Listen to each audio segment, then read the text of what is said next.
The EU and the US versus the tech industry, careers in business and technology consulting, and keys to implementation success. Those are just a few of the topics we're going to cover here in episode 177 of Transformation Ground Control. Welcome to Transformation Ground Control. Ground Control. The podcast that covers everything related to digital transformation. This podcast features technology agnostic and international discussions related to digital strategy, software selection, implementation, change management, business process optimization, and everything else you need to know to make your digital transformation project successful. Whether you're embarking on an ERP implementation, supply chain transformation, or any other business or digital transformation, this podcast is for you. Now, here's your host, Eric Kimberling. 5, 4, 3, 2, 1.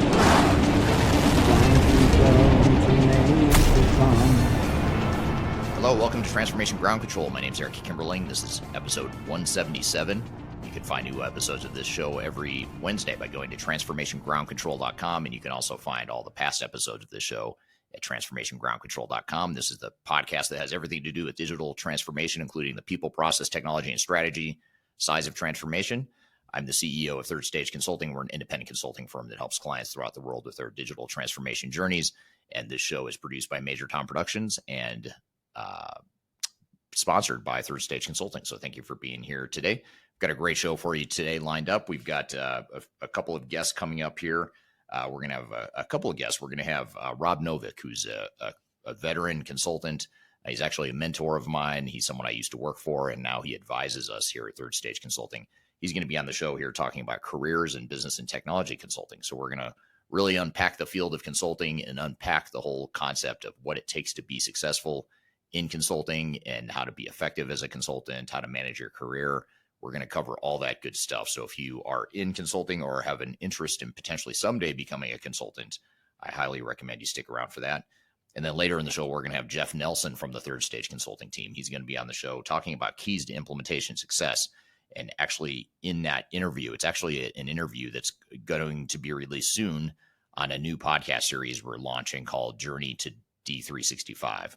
And it's a podcast that's focused on people that are helping or going through Microsoft Dynamics 365 implementations. But the reason we're going to play you that interview on this show is sort of a preview or a pre-launch of that new podcast series is because the stuff that Jeff and I talk about in that interview is extremely relevant to any sort of ERP implementation, whether it's Microsoft D365 or any other sort of ERP implementation for that matter.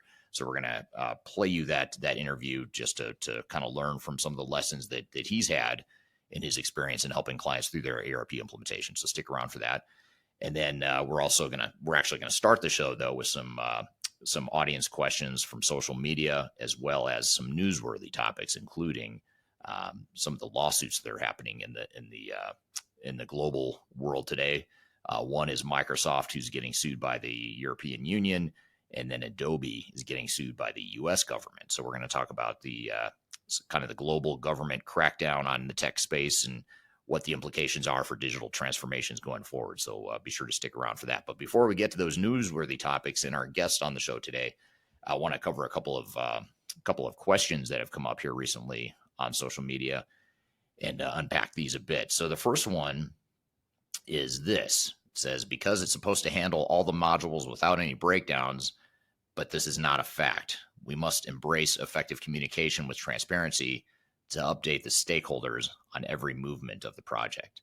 So I think this is alluding to the fact that oftentimes organizations and employees within organizations have super high expectations for what a digital transformation or an ERP project is going to deliver to them.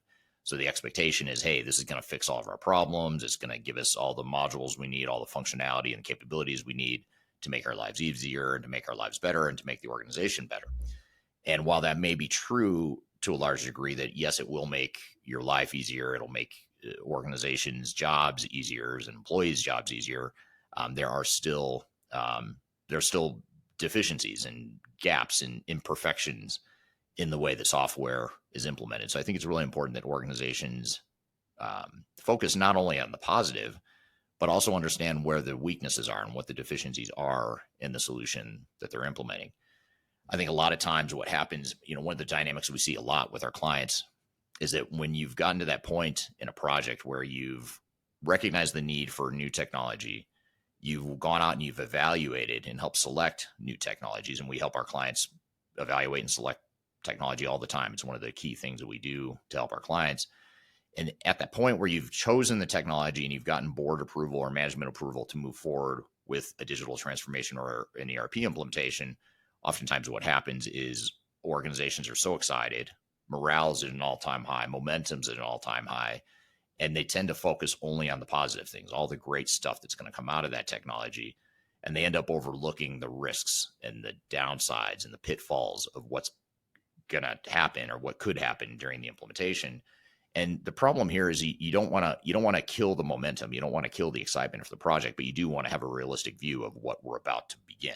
Let's have a realistic view of this journey we're about to begin. And a lot of times it's sort of like a road trip. Imagine if you're a parent and you've ever taken your kids on a road trip, whether it's a few hours or maybe it's days you've spent in the car, you're driving across the country or, to multiple countries, whatever the case may be. And you're very excited when you take off. Everyone's, excited and ready to go. And then you realize, wow, this is a long drive. We're getting tired. We're hungry. We need to stop to eat, but there's nowhere good to eat around here. So we've got to keep driving until we find a good place to eat. Maybe you run out of gas. I don't know. There's a lot of things that could happen in a road trip. And, it's not that you want to kill the excitement for the road trip with your kids by telling them all the things that are going to not be fun about the trip, but you do need to have a realistic understanding that, hey, instead of planning for a 6-hour road trip, which would be if there's no traffic, there's no problems along the way, maybe we plan for 8 or 10 hours. So we've got a little extra buffer in there. And we know that we're going to have to make stops along the way. We're going to have to maybe run into bad traffic. Maybe we're going to have to stop and eat. Maybe someone's not going to feel well. Someone in the family may not feel well. So we're going to have to stop. If you understand that those things might happen and you sort of plan for it, it doesn't mean you lose the excitement behind the road trip, but you can still plan ahead and not be surprised when that stuff happens, because inevitably, just like on a road trip, stuff happens. There's something that you don't know that is not going to be expected potentially, and it's not going to be as fun as the rest of the trip. And the same thing is true for digital transformation. I think it's really important to be transparent and be self-aware of what some of the challenges are, what some of the cultural nuances are, what some of the potential pitfalls are that you're going to face as an organization. So it's a great comment, and I totally agree that you want to be transparent around the risks of a digital transformation, and that all begins with you. First of all, you as a project team and as a leadership team first, fully understanding what those deficiencies and risks are. Here's another comment here, and this is in regard to a post that I posted, I think it was on LinkedIn, where I talk about some of the hoaxes in the digital transformation and enterprise technology space. And when I say hoax, it's meant to be a triggering, overly strong word to create a reaction for people, because there are, in my opinion, hoaxes in the industry or misleading statements that are often made by the industry that can lead to problems later because of unrealistic expectations. And so this was in response to one of my posts about some of I think it was the top 10 hoaxes in the ERP software space. And if you want to see the post I'm talking about, just be sure to follow me on LinkedIn. Go to my LinkedIn post and you'll see it's a whiteboard post where it's actually an output from a YouTube video where I whiteboarded what some of these 10 hoaxes are.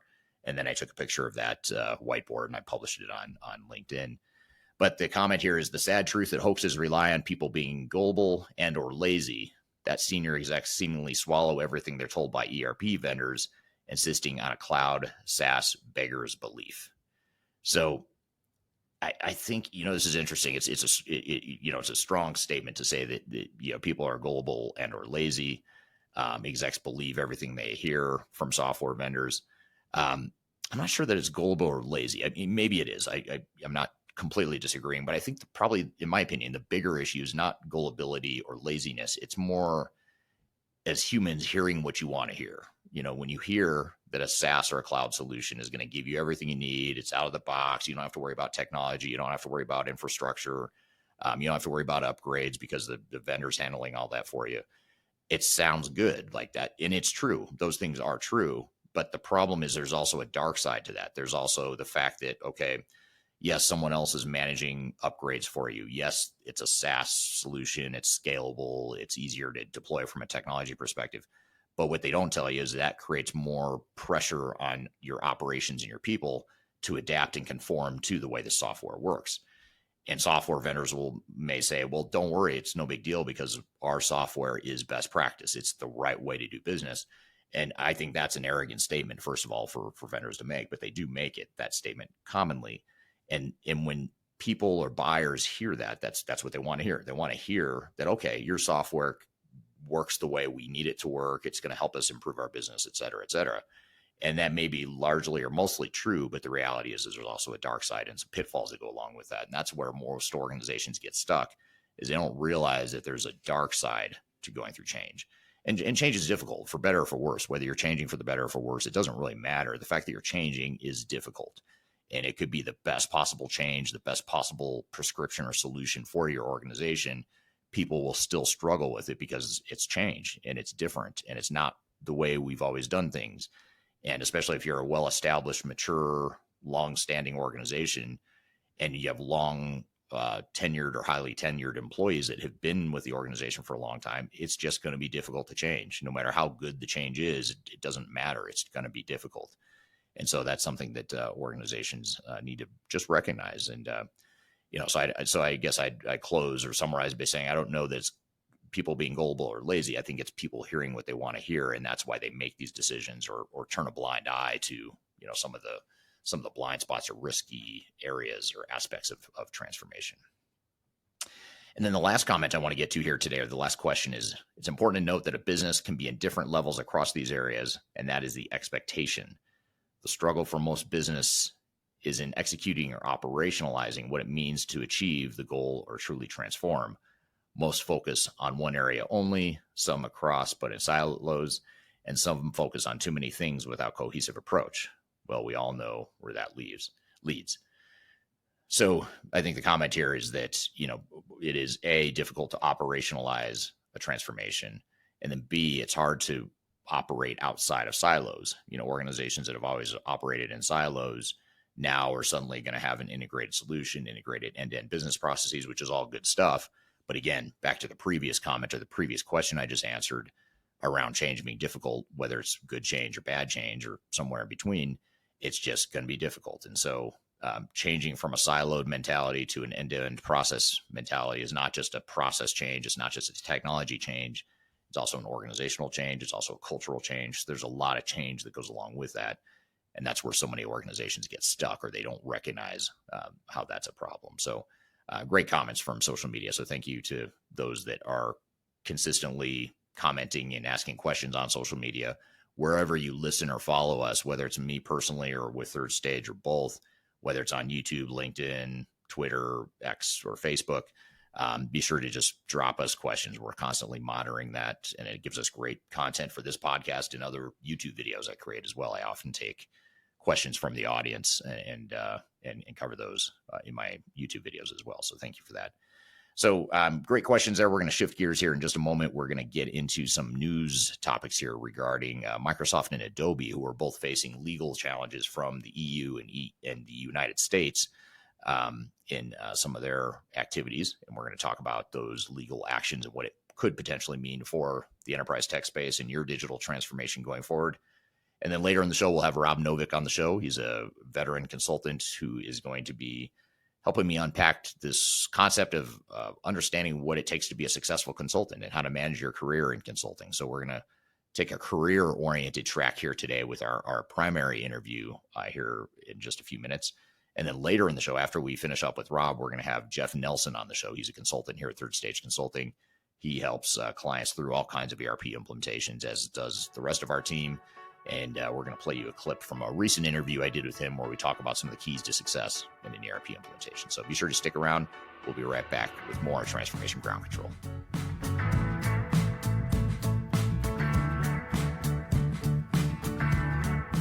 Hi, this is Eric Kimberling with Third Stage Consulting, and I want to invite you to join our annual tech agnostic conference called Digital Stratosphere.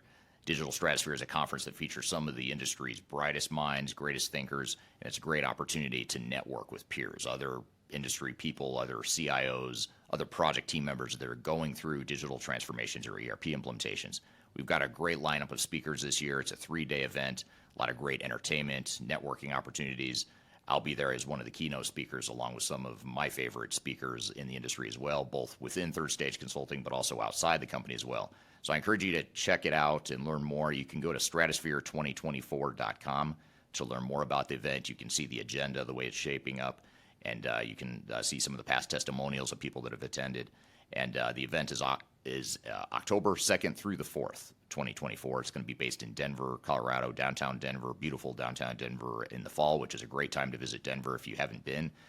Again, stratosphere2024.com. Check out the agenda. Check out our early bird pricing for passes. And the other beautiful things, if you can't be here in person in Denver, which we hope you can, but if you can't, you can also join remotely as well. We have virtual passes available as well, so you're able to join from wherever in the world you might want to join from. So stratosphere2024.com, check it out, and I hope to see you there. Interested in working for a company that truly values your unique skills and experience? Here at Third Stage, we don't hire based on resumes alone. We look at the full candidate, experience, and willingness to provide excellent service for our clients. Within a technology, independent, and agnostic consulting firm, you have the opportunity to learn across industries with a diverse group of clients. Our consultants also have the opportunity to diversify their portfolio and learn across technology systems. If you're interested in joining a high-growth entrepreneurial organization, please reach out to us at work@thirdstage-consulting.com. I'm gonna leave it all out there, and I'm gonna leave it all out there. Hello, welcome back to Transformation Ground Control, episode number 177. My name's Eric Kimberling. You can find new episodes of this show every Wednesday by going to transformationgroundcontrol.com. This show is sponsored by Third Stage Consulting. It's the company that I'm the CEO of as well. Third Stage Consulting is an independent tech-agnostic consulting firm that helps clients throughout the world with their digital transformation journeys, including software selection and implementation as well. So be sure to check us out at thirdstage-consulting.com.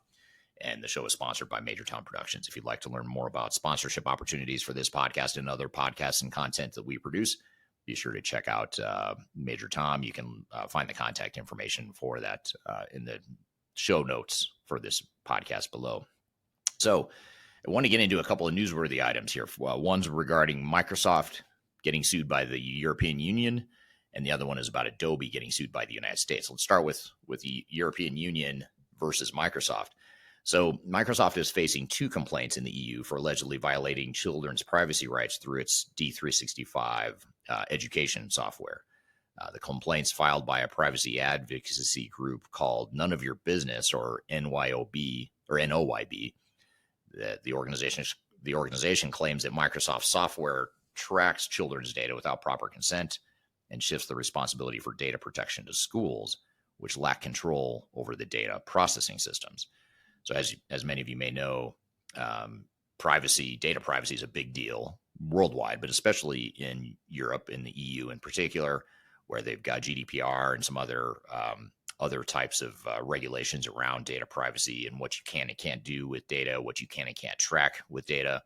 So this is really interesting because I would think this issue falls under the realm of GDPR, although maybe it doesn't. I'm not sure why that law wouldn't apply here. Maybe it does. I don't know. But what I do know from this article is that this group, this advocacy group called NOYB, None of Your Business, is suing Microsoft or filing the claim in the EU court system against Microsoft. And so, a few questions come from this.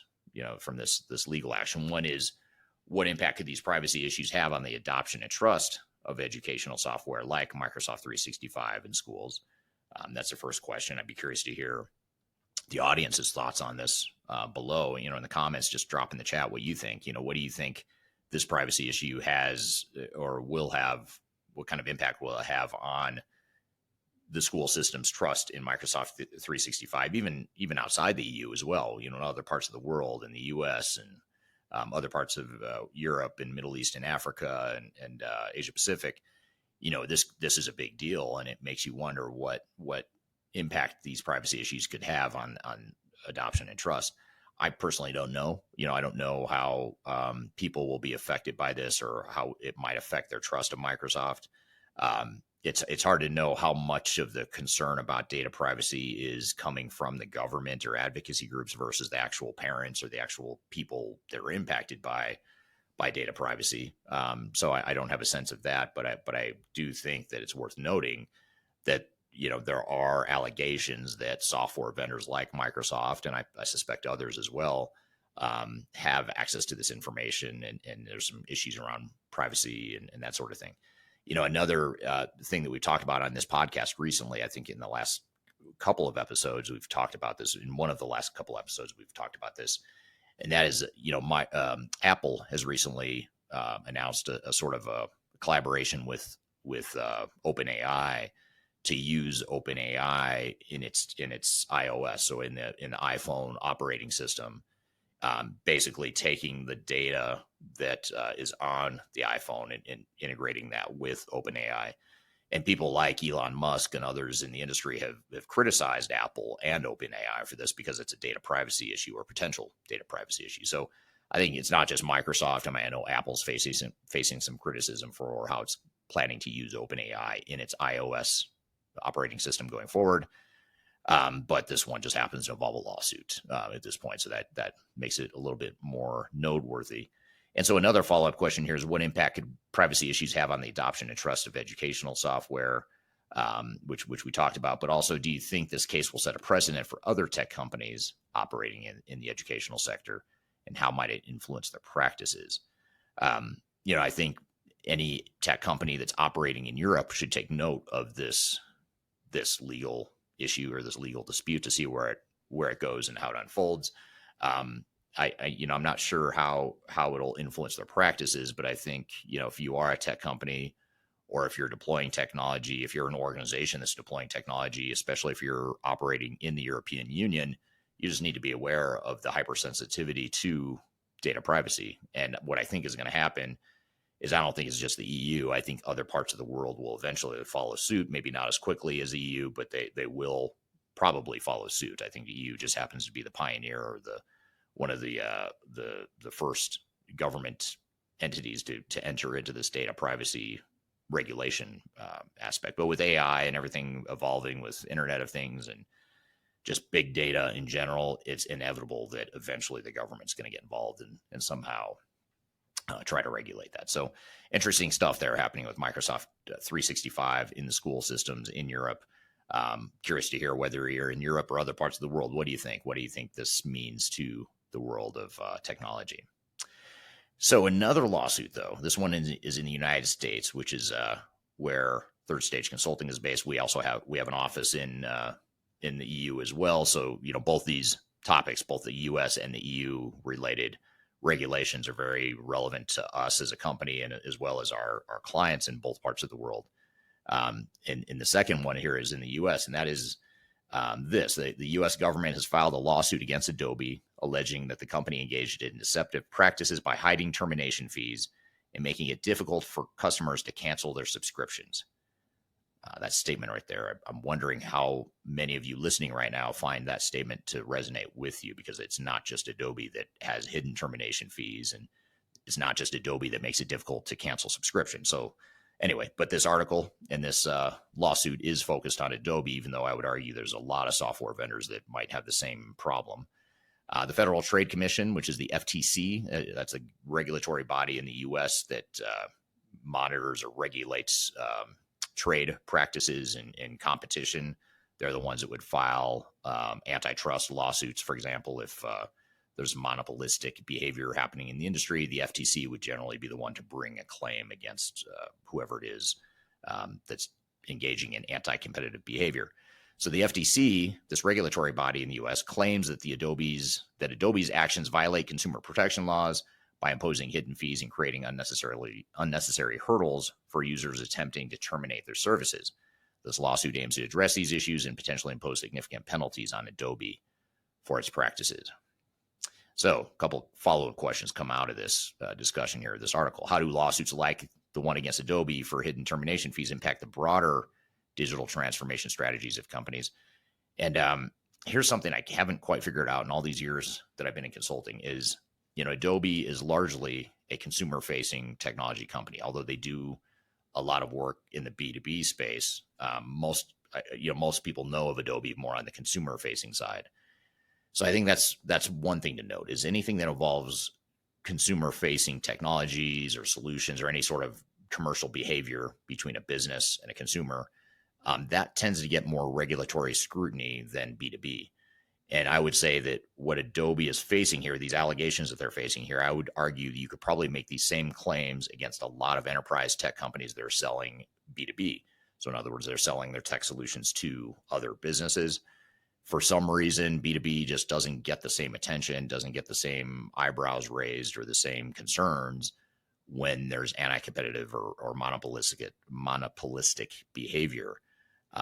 Or anything that sort of violates the rights of a business. It's I'm not sure why that is. I don't know if it's just because there's more consumers in the world than there are businesses, but whatever the reason is, that's the way the world operates. So I would say this isn't just an Adobe thing. I think if you look at SAP, if you look at Microsoft, you look at Oracle, you look at a lot of these, Workday and some of these bigger enterprise tech companies, you're going to see a lot of the same behavior, most likely, that Adobe is being sued for here. It just so happens that Adobe is selling more to consumers, so they're going to get, the brunt of the regulatory scrutiny, I suppose. But what I will be curious to know is, regardless of what happens here with this Adobe case, especially if the government is successful in its suit against Adobe, I'm curious to know if governments, not just in the US, but EU and other large regulatory bodies throughout the world, are they eventually going to set their sights on B2B enterprise technology providers? And that's a question I just don't know an answer to. It seems like inevitably over time they would eventually get around to that. But I suppose with all the consumer-facing stuff happening right now, maybe their plates are full with that. But be curious to see. So I don't know that it'll affect this action against Adobe. I don't know that it'll affect the digital transformation strategies of companies. And I don't think it'll slow them down from adopting new technologies. But what I think it does is it highlights the need for you to make sure you have a really good attorney and really good outside help in negotiating contracts with software vendors, because you don't want to lock yourself into a situation where you can't cancel your subscription, or there's super high termination fees or other hidden costs buried in the contracts, which is super common in this space. So I think if you're in a B2B space, you just have to recognize if you're buying enterprise technology, you're not going to get the same level of government regulatory support as you might if you are a consumer facing, if you're a consumer on that side of things. So just something to be aware of there. And then a follow-up question is, as businesses increasingly adopt subscription models, what best practices should they implement to ensure transparency and customer satisfaction? So I think, for you as a buyer, if you're an enterprise tech buyer, you want to make sure that you understand what you're getting yourself into. I think that's the key thing, is have those outside advisors that can guide you on this. Hire attorneys that specialize in this sorts of this sort of thing. And, one attorney in particular that we work closely with and have worked with over the past, but we're not affiliated with, is an attorney named Marcus Harris. He works with Taft Law. He sponsors this podcast. He sponsors some of our events.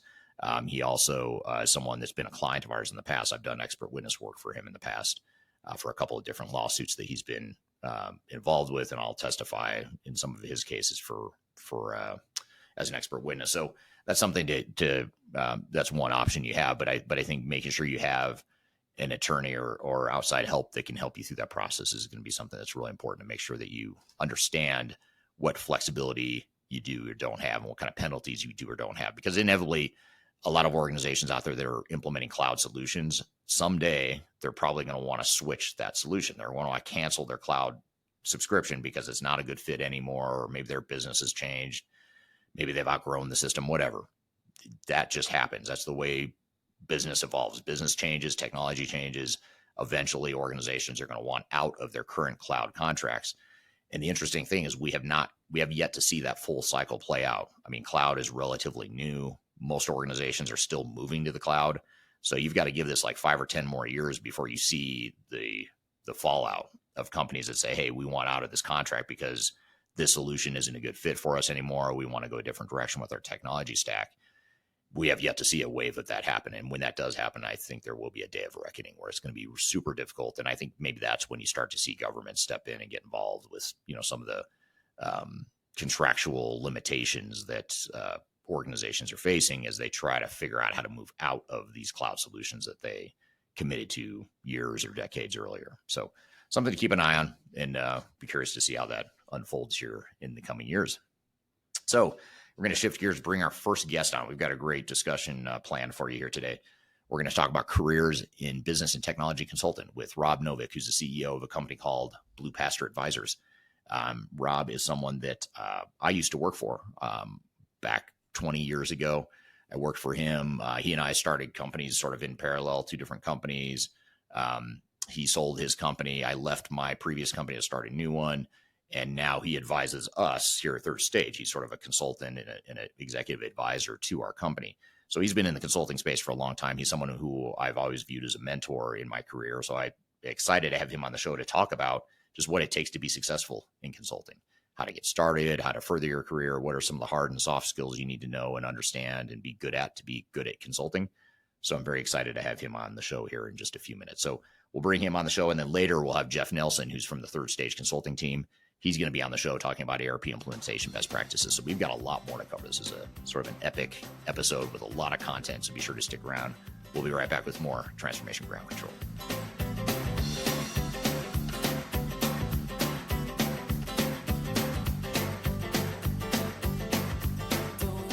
I'm excited to share our newly released 2024 Digital Enterprise Operations Report. This free download is available on the Third Stage website at thirdstage-consulting.com. This report is truly packed full of technology-independent and agnostic insights for your project to ensure that you're strategically optimized for success. Download your copy today with the QR code in front of me or visit our website for more details. The last thing you want to have happen is for your digital transformation to end up in court.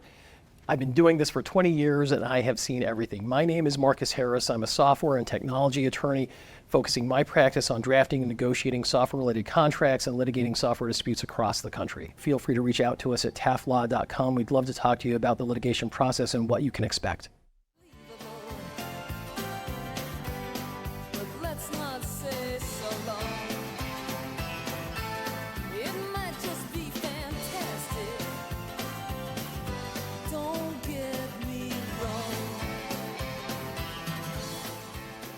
Hello, welcome back to Transformation Ground Control, episode number 177. My name is Eric Kimberling. You can find new episodes of the show every Wednesday by going to transformationgroundcontrol.com. And the show is sponsored by Third Stage Consulting Group.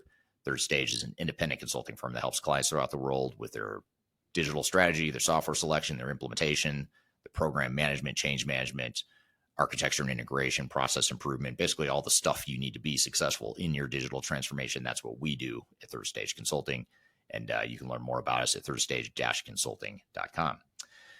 So I'm excited for our first guest of the show here today is Rob Novick. He's the CEO of a company called Pasture Advisors, which advises companies that are going through growth. He advises them on how to scale for growth. He advises them on how to create an exit strategy and either sell their companies or look for outside private equity investments. And that's exactly what he's helping us do. He helps us at Third Stage Consulting. He's helping us with our growth strategy and with our investment strategies with outside third parties. And he's not only that, but he's also my former boss. I used to work for him, and I learned a lot about consulting through him. In fact, a lot of how I approach consulting and a lot of my philosophy and style to consulting, I learned through him. And so he's been super influential on my style and my just personal career journey. Has been very helpful and continues to be very helpful in a different capacity here today as he advises us on how to grow our company and how to scale internationally and achieve the aggressive growth that we've achieved here in the last several years. So I'm excited to have him on the show. He not only advises us, but he advises other high growth companies through their growth and scale. And so he's sort of a career consultant like myself. He's been doing consulting for a long time, and I'm excited to have him here today. So Rob, with all that being said, thank you for being here today. My pleasure, Eric. Nice to see you. Good to see you too. And before I ask you to tell us a little bit about yourself, just a sort of a disclaimer. I don't know if it's really a disclaimer, but just to share with the audience, I suppose is a better way to say it. You and I go way back. I used to work for you 25 years ago. I worked for you, or 20. I guess it was more like 20 years ago. I'm not that old, but 20 years ago, you and I first started working together. You're an advisor to Third Stage Consulting now, but I learned a lot about consulting through you. And not to put you on the spot or put too much pressure on you, but the reason I wanted to have you on this podcast is because I learned so much about what I think it takes to be a good consultant. I learned through you. So I'm really excited to have you on the show here today. But before we sort of dive into some of these questions around consulting advice and that sort of thing, tell us a little bit about your extensive background in the consulting space and also what you're up to here nowadays with Blue Pasture Advisors. Sure. I guess it's really kind of three parts, and I'll try not to make this too long. I actually started my career at Bell Labs, and my area of expertise at the time was machine learning. And I read once in a newspaper at Bell Labs about a company called McKinsey, and it got me very interested in consulting. So this is in the mid 80s. I wound up going back to business school, took a job in Europe with a consultancy that did work as the telecom industry deregulated across Europe. And we spent about 2 years there. And when I came back to the United States, I joined a company called North Highland. Eric, you remember North Highland? I know that. I do. Business consulting, management consulting, really an awesome organization. I couldn't say enough great things about my time at North Highland. But you could count the number of employees on two hands when I started. And when we reached about 700, things were different. The culture was different. The leadership was different. And so I started my own firm. I put half a bottle of wine into my wife, and out came the name Envision. And that's where the business name came from. And we started. I had a partner, and we wound up being just moderately successful. Ultimately sold to private equity. We merged with another firm, and then sold that to a very large international IT firm. And I kind of retired.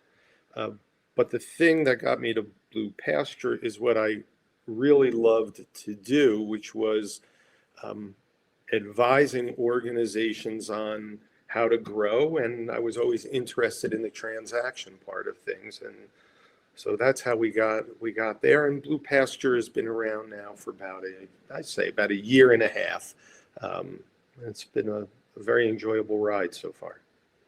Yeah, it's sort of an opportunity for you to apply your consulting experience because you sort of are still consulting, but it's in a different context now. How maybe explain the types of clients you work with now, or how you made that transition from traditional consulting into what you're doing now with Blue Pasture. Yeah, at Envision, we worked with really the Fortune 1000. So these are large companies, and anybody who's been in consulting for a while knows that you do a program or you give advice, and it kind of goes into whatever mechanism there is within that organization, and by the time it filters through to some result at the bottom, it could be years if you ever see it at all. Working with smaller organizations now, really in the middle market, we're looking at organizations from maybe 5 to 100 million top line. Those results are right there at the fore, right? You make changes, you get to see those changes. It's kind of like running my own business, where I was able to make a decision and make a change. And now it's really through advising the executive teams. But for me, the tie back to Envision was we created 4 divisions at Envision. There was the Envision Business Consulting, a thing called Envision Capital, which I'll get back to, Envision Talent, where we helped place people at our clients, and then we had the Envision Foundation. We gave 5% of our profits to local not-for-profits trying to do good in the communities where we worked. But in Vision Capital, the whole idea was taking some of the proceeds from consulting, investing those in smaller organizations, and trying to build wealth for our employees. It was a great idea. Occasionally we got sidecar funding. Ultimately, though, the problem was that in order to grow consulting, it really sucked all the air out of the room. So there was not a whole lot of money to invest in these other companies, which we then in turn hope to advise. And that looks exactly like Blue Pasture today. Interesting. So you sort of took that idea and sort of ran with that as a focus area. Yeah, I pulled the piece that I enjoyed the most out of that and kind of resurrected it. And here we are now. Interesting. So back in the day when you read this article about McKinsey you were talking about, and actually I don't know this part of your background, even though you and I have known each other forever. I didn't know this piece of it, but you read about a company called McKinsey. What was it that triggered or piqued your interest that said, hey, I might want to go back to business school and become a consultant? What drew you to the field? It was the projects. I can't remember the exact article, but it was the projects that they were talking about. And McKinsey had this cachet that, they were all about business. And it was so funny being at AT&T and the work that we were doing was so focused on one small area. I had no idea that this was going on in the world, that there were actually people who advised businesses. I mean, in a way, it sounds so naive, but that was the truth. It's, every once in a while you get exposed to something that you actually didn't know existed. And so I started to do research, and AT&T was actually very supportive of it and paid for my first year of business school with no strings attached. So my wife and I were actually very happy about that. That was another, little box of gold that we wound up stumbling across. Especially at that age, that point in your career when you're sort of getting started out, it's nice to have someone pay for your school there. Absolutely. And another interesting thing, I don't want to gloss over this detail of your background, but I find it super fascinating, is your degree was in artificial intelligence, right? You studied artificial intelligence 35 years ago. Is that right? So, no, my degree was math. Okay. But the work that we did at the time it wasn't really called artificial intelligence. In the 80s, it was called machine learning, where I was. And it was a lot of self-modifying code, that kind of stuff. And it really was fantastic. And, for those people who are familiar with Unix and C, I worked in a building where the people who invented that actually worked. And if you had a question,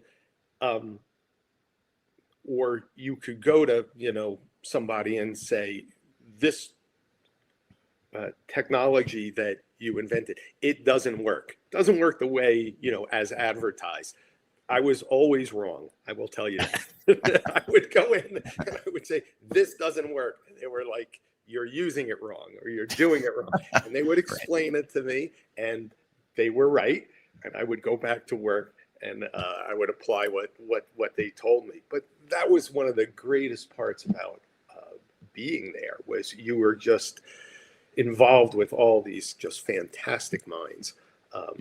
Everybody was smarter than me. I don't know how the hell I got in there. Right. Honestly. It's a great feeling, though. I mean, it's humbling, I suppose, but it's also a great feeling, because I've had that feeling too, where you're like, wow, I'm around a bunch of really smart people and I feel a little humbled, but I'm going to just take advantage of the opportunity to learn from all these people. Absolutely. Enjoy the ride. I'll fake it until somebody either figures me out or I find success. Right. Well, I think that's super interesting that you were starting to touch a field that 35 years ago, I didn't even know machine learning had a name back then, to be honest. So it's interesting that you were doing something that's so hot right now and so trendy right now. So I guess that's one way of saying you're 35 years ahead of your time. You're a pioneer in the machine learning / AI space. That's really flattering, Eric. Thank you. Yeah, I know you're too. I like giving you compliments because you're so humble. I know you don't like it. It makes you mildly uncomfortable. So I'll try to do that a couple more times throughout this interview, just to put you on the spot. I'm here with Rob Novick, and we're talking about some advice for your career in business and technology consulting. I've got a lot more questions for Rob, a lot more to cover, but first we're going to take a quick break. We'll be back with more Transformation Ground Control.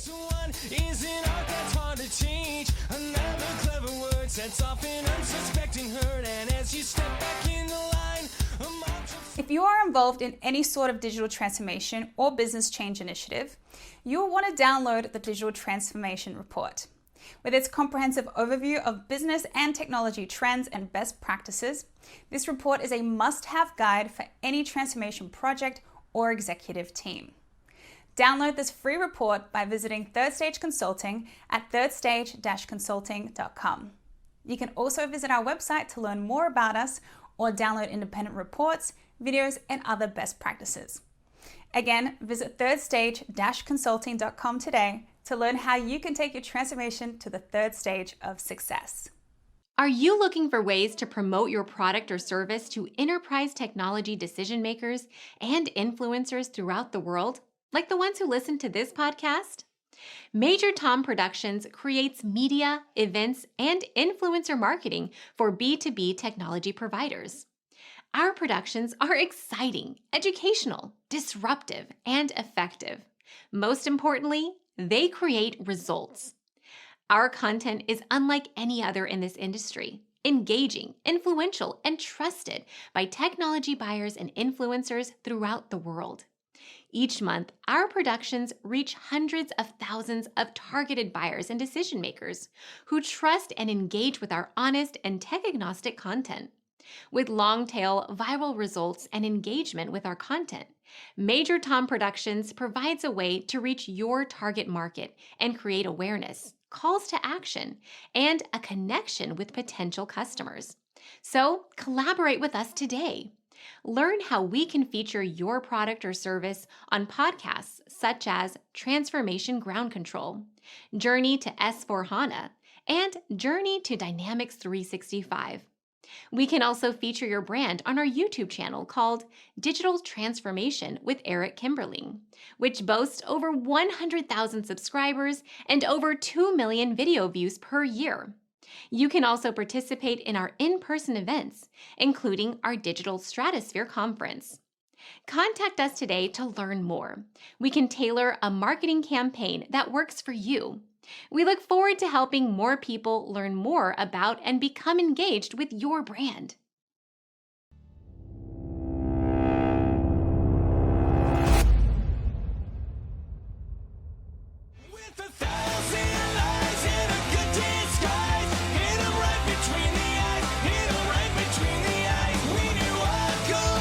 Hello, welcome back to Transformation Ground Control, episode number 177. My name is Eric Kimberling.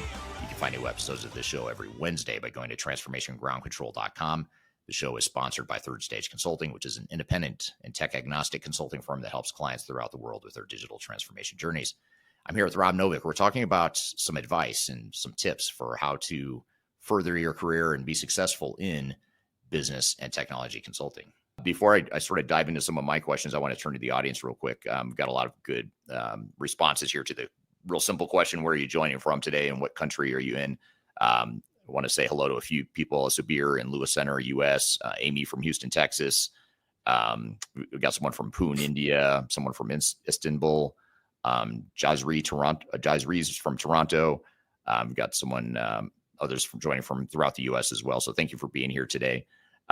Here's a question from Darian, and this is actually similar to a question I was going to ask you too, Rob, but just to sort of set the context or to get things started here in the conversation, what are some of the things, the number one things that a newer consultant should focus on? I don't want to start with people that are maybe just earlier in their careers or they're thinking about getting into consulting. You know, there's so much to think about as a consultant. You know, there's so much you feel like you need to learn from a technical hard skill set to some of the intangibles. What if you had to pick one thing, you know, if I'm a new consultant, what's that one piece of advice or that one skill set that you think is important? Well, and not to expand the question, but you have to kind of split it into two parts, I think. There are those who are looking to join a consultancy and kind of what is that number one thing? And then there's once you're there and you started, what's the one thing? I think going into an organization, organizations, I believe, look either primarily at skill set and skill set fit, or culture and cultural fit. Because they say, you know, if we have a good cultural fit, I can teach this person the things that we do and the way that we do it, right? Our methodologies, et cetera. Others say, I have certain skills that I'm looking for, whether they're technology assets or whatever, and it has to fit that way. So I would say, you know, which one are you going to rely on? And you can narrow down what organizations are going to feel the best to you when you go in. And then I think once you're in, what makes you successful, at least in the beginning, there are things that make you successful later, is listen. Do a lot of listening. Listen to clients, listen to people who have been there for a while. Share your opinions, but listen. There's a lot to learn. Consulting, I believe, is very nuanced. And one of the things that always got me when I was, I guess, a younger consultant was we would see new people who are coming in and we would talk to them about consulting, and they would say, I've worked with 1 million consultants, I know consulting. That is not true.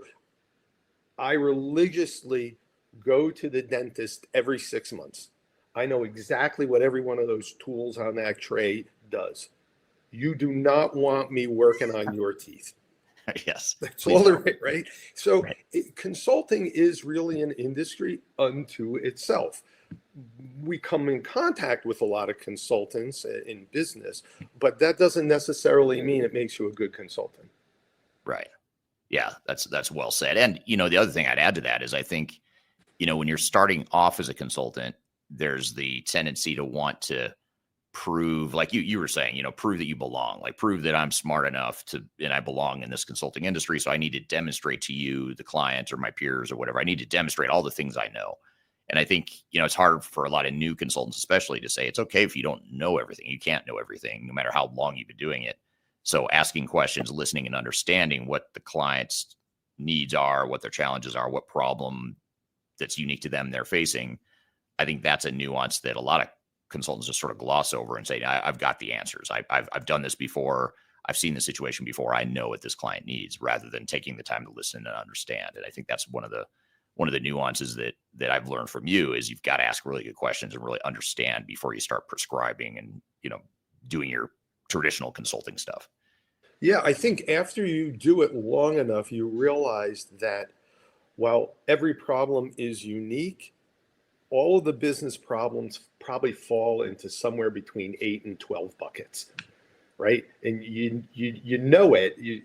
I've heard this before. I have a pretty good idea of what this is.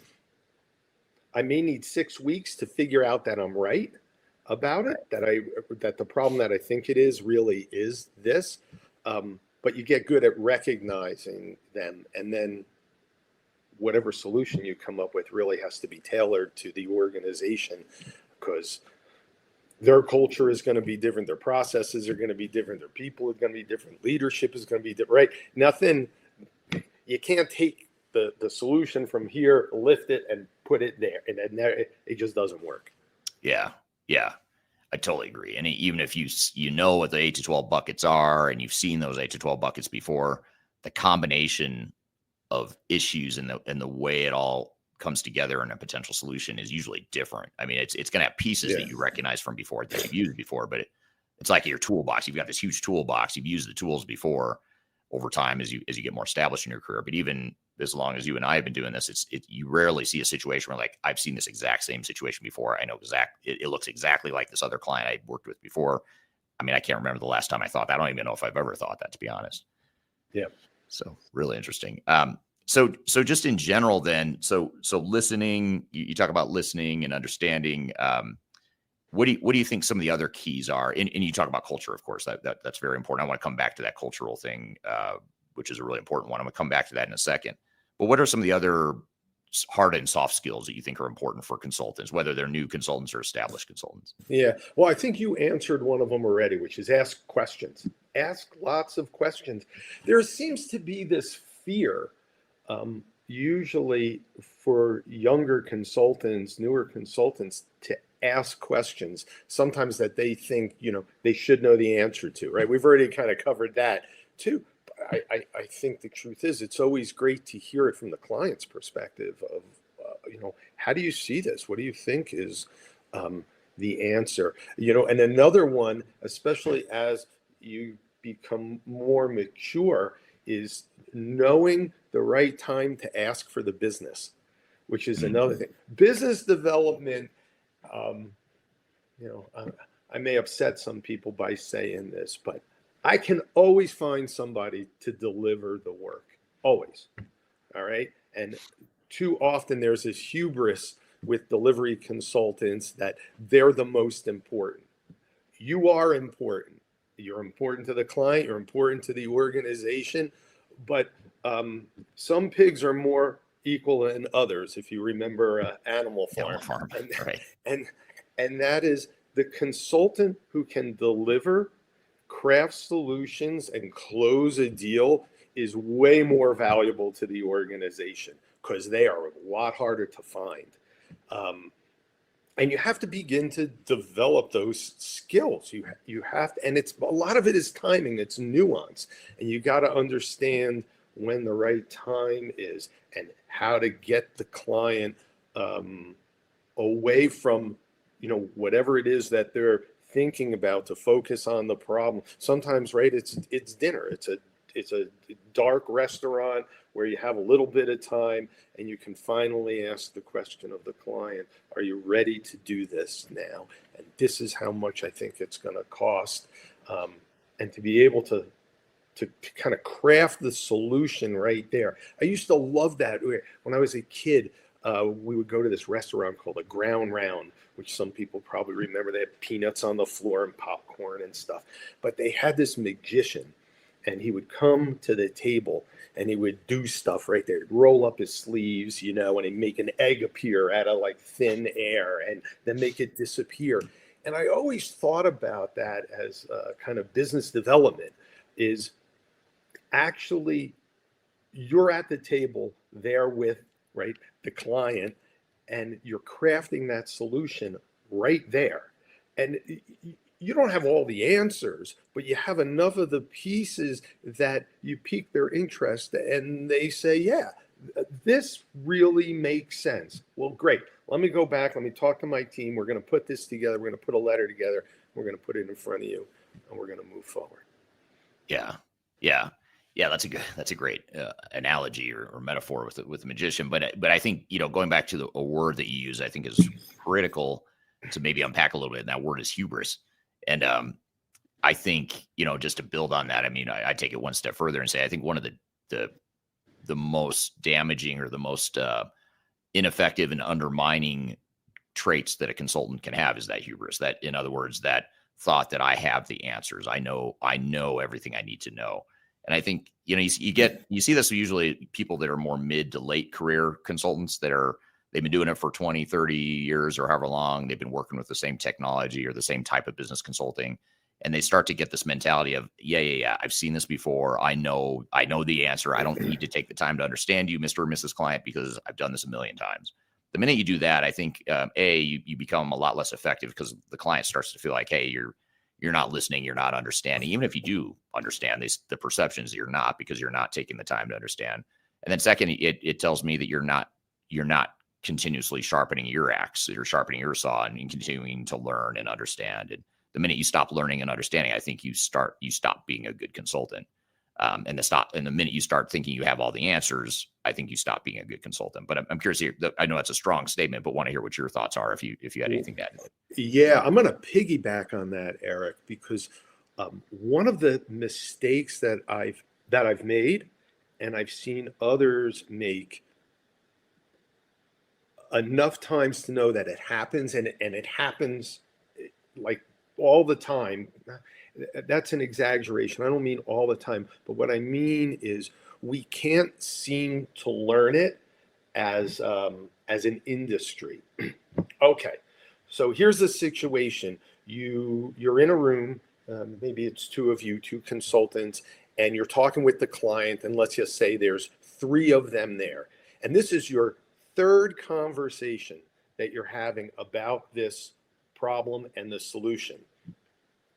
And during that meeting, a fourth person from the client walks in, and you miss the opportunity to A, find out who that person is, and B, catch them up on where you are. You don't bring them up to speed, and you wind up excluding them from the conversation, and you're never invited back, because the person who entered was actually, let's just say, the gal with the checkbook or somebody important. CEO or something. Yep, that you didn't bother to figure out who they were, and you were moving ahead with a solution, and they had a different idea of what that solution was, but you in your mind already thought this was sold and it was done, and you're go and forget, I don't mean sold like dollars sold, but rather that the idea was accepted by the client, and you didn't bother to bring this person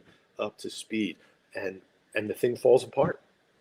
And the thing is, it doesn't matter how brilliant that solution was. It could have been the most brilliant, most spot on solution that you're recommending, but it doesn't matter because you didn't sell it. You didn't convince the right decision makers or the right influencers in the company. That's right. And in a mid-sized consultancy, you really want the client to think in a lot of ways that either it was their idea or that certainly they were part of the solution. I think with some of the really large organizations, if you're going to do, let's say, a large SAP implementation, there's a lot of organizations, right? They've never gone through it. And so they are just relying on you for all your knowledge and all your advice. They have no idea of what this is going to look like. And so, not to say that it's easier, but the path has been walked many times to say, look, these are the things that make this a success, and these are the things that make it fail. And we can take you through that. And so sometimes moving through that process is just a little bit easier than kind of pure play management or business consulting, where the solutions themselves feel very unique to the client because they don't know other people who've kind of gone through this problem before. I'm here with Rob Novick, and we're talking about some advice for your career in business and technology consulting. I've got a lot more questions for Rob, a lot more to cover, but first we're going to take a quick break. We'll be back with more Transformation Ground Control.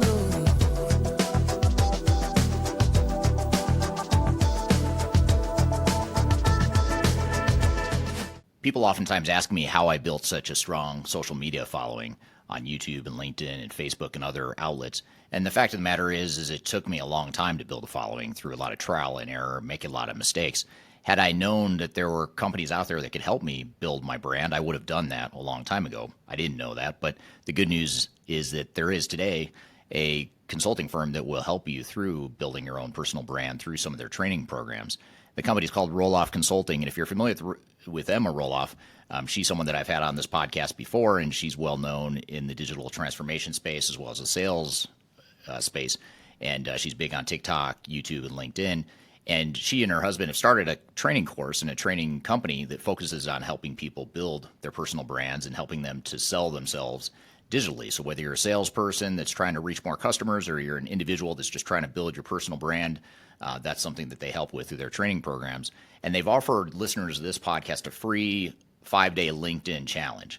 And I encourage you to check it out. I've included a link below for this podcast. If you go to the podcast notes, you'll find a link that gets you free access to this 5-day challenge where you'll get step-by-step guidance. You'll get real results. So you'll get some tangible results from the program. And you also get a special offer at the end of it. So it's exclusive to listeners of this podcast. Be sure to check out the link below if you want to work on building your personal brand, or if you're in sales and you're trying to reach more people.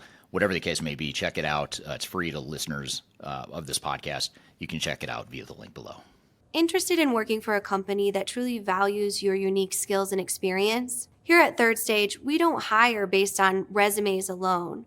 We look at the full candidate, experience, and willingness to provide excellent service for our clients. Within a technology, independent, and agnostic consulting firm, you have the opportunity to learn across industries with a diverse group of clients. Our consultants also have the opportunity to diversify their portfolio and learn across technology systems. If you're interested in joining a high-growth entrepreneurial organization, please reach out to us at work@thirdstage-consulting.com.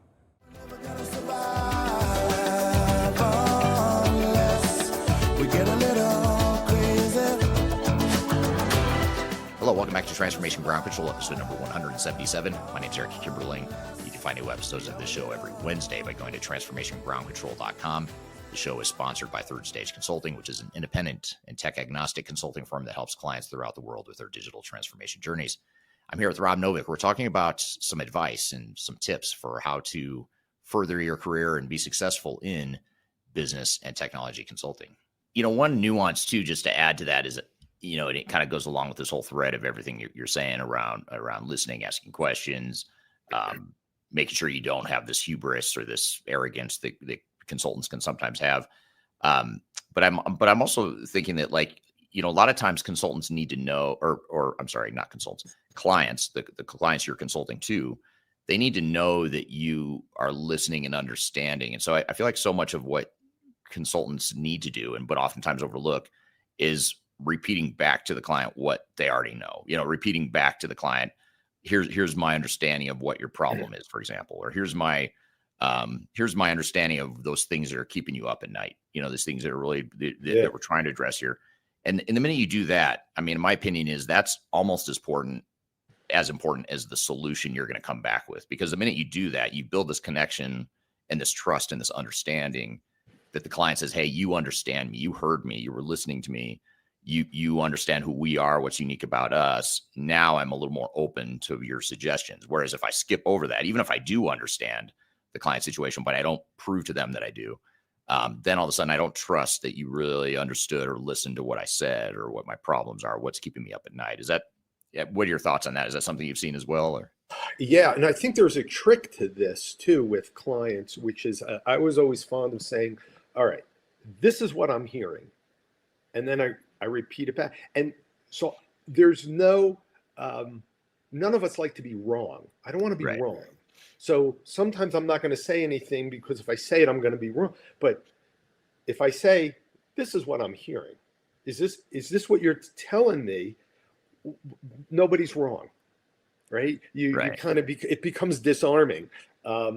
Well, yeah, that is what I'm saying. And now you can ask maybe some more pointed questions, or they're going to correct you and say, well, that's not exactly what I was saying. Okay, this is good. Then tell me again. Another one was if I was uncomfortable, I always advised our people to say, keep talking, meaning tell the client to keep talking. Right. Okay, tell me more. Tell me more. Just kind of free think for me. And again, it puts you as the consultant a little bit at ease. It gives you a chance maybe to catch up because they're either talking fast and you're not quite getting all the ideas maybe, or they've been in it for so long and you don't understand all the stuff on the periphery. Getting them to talk, sometimes they'll connect the dots for you. So, yeah. Yeah, especially if you're a newer consultant too. That's a great little trick. I don't want to say trick as it's not a scam. It's a trick though to take pressure off you and what you don't know. I mean, you talked about being around people that are smarter than you, and I still, you know, even at work every day, I feel like the people that work for Third Stage are a lot smarter than I am. But so there's a lot I don't know, and the longer I do consulting, ironically, the more I realize how much I don't know. I feel like I've learned a lot, and I feel like I know a lot, but there's a lot I realize every day how much I don't know. Yeah. And I think the more you can ask questions, the more it just deflects that pressure to have all the answers and to know everything that you feel like you should know. And it's interesting when you do ask the client things, and when you could, even if you can summarize back to a client what they just said, they give you a little 5-minute overview and you can summarize it back to them right after that. The minute you do that, it's always interesting to me how the client will say, yeah, exactly. And it's sort of like they're sold, that you haven't even prescribed anything yet. You haven't given them any sort of solution, but the fact that you just repeated back to them what they said and you clearly understand it, to me, that's half of it right there. And then the other half, of course, is, all right, what are we going to do about it? And how am I going to help you fix that problem? Right. But I think you often have more latitude in how you're going to fix the problem than whether you're right. You can't take a million years to learn what the problem is. Right. I used to have a boss a long time ago who said there was no money in current state. There's no value in current state. Get through current state as fast as you can, because all the value is in future state. Okay, right. What are you gonna do?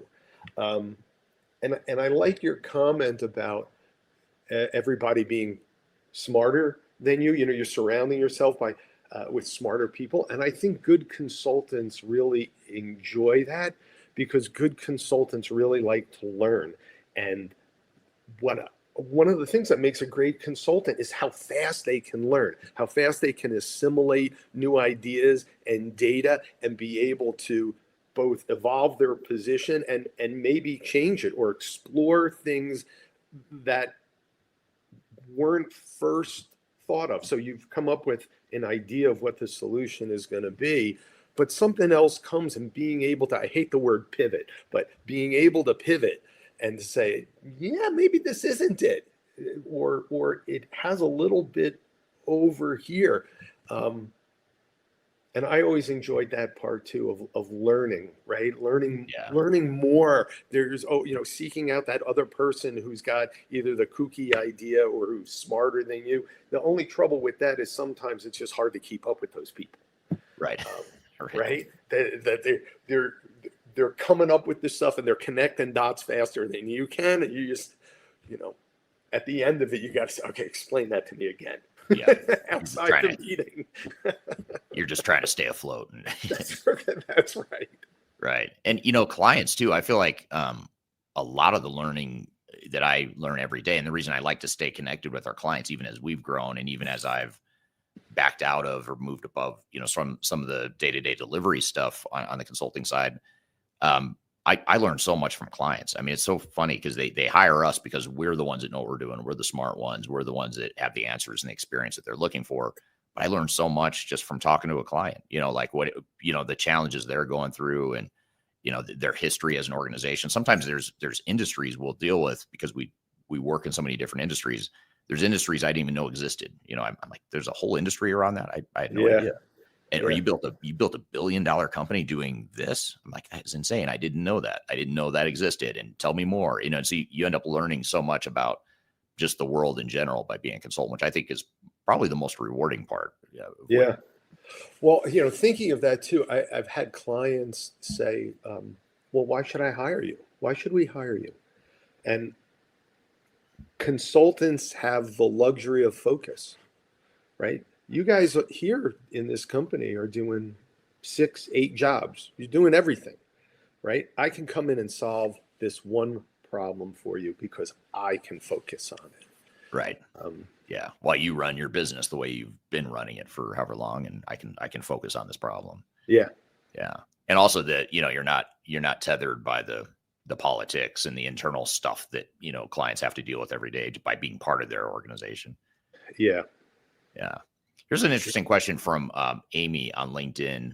This is an interesting thought. I cannot answer this question, Rob, just to be clear, just because I'm a career consultant. You might be able to answer it better than me, but I've worked with a few consultants at McKinsey and EY that transitioned to consulting with around 20 years of experience working in industry.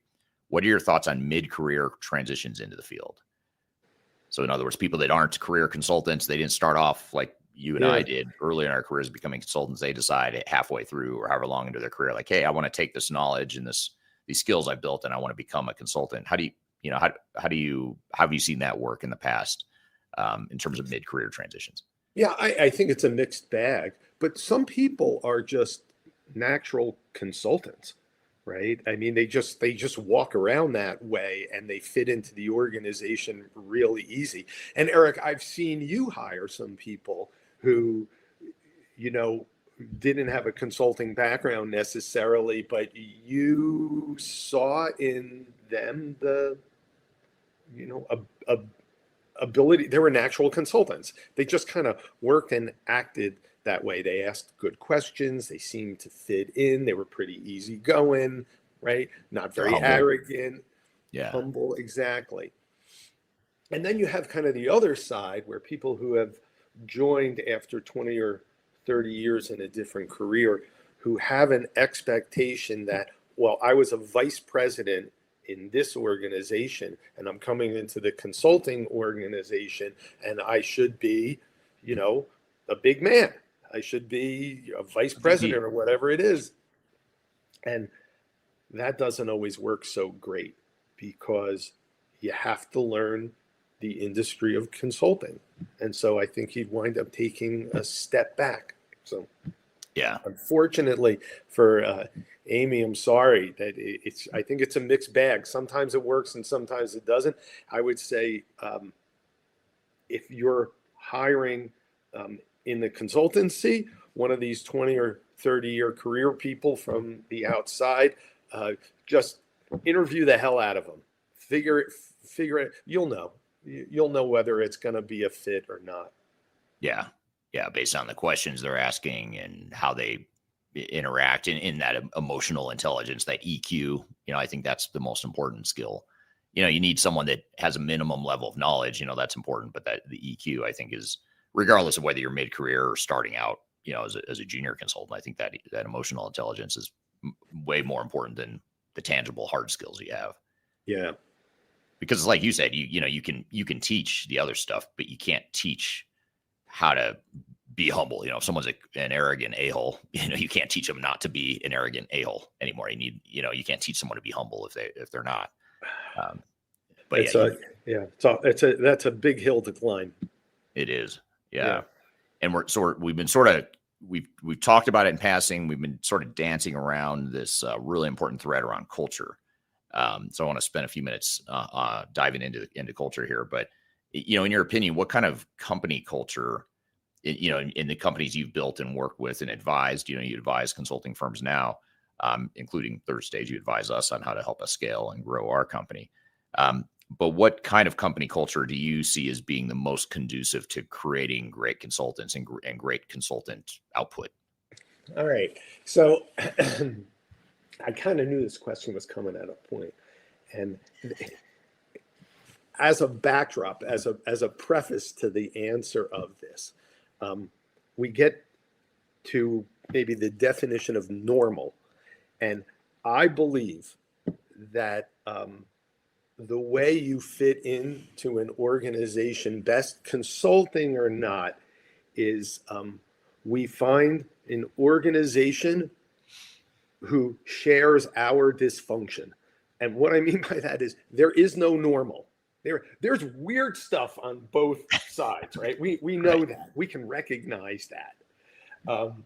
But take the other whatever, 85% of people, the rest of us, we all have some dysfunction. And if we can find an organization whose dysfunction matches our dysfunction, we think we're normal. We walk in, we're like, this place is great. I get them. They're all like me. And it works, right? And so you think about that. There are some organizations that tend to go to market. They tend to be more arrogant, or they tend to be more introverted, or they tend to be more like golden retrievers, right? And if you're one of those, a golden retriever or arrogant or what, you know, you find that organization, you're gonna fit in, and you can't really say that being one of those cultures is going to be successful or not successful, because they all exist out there, right?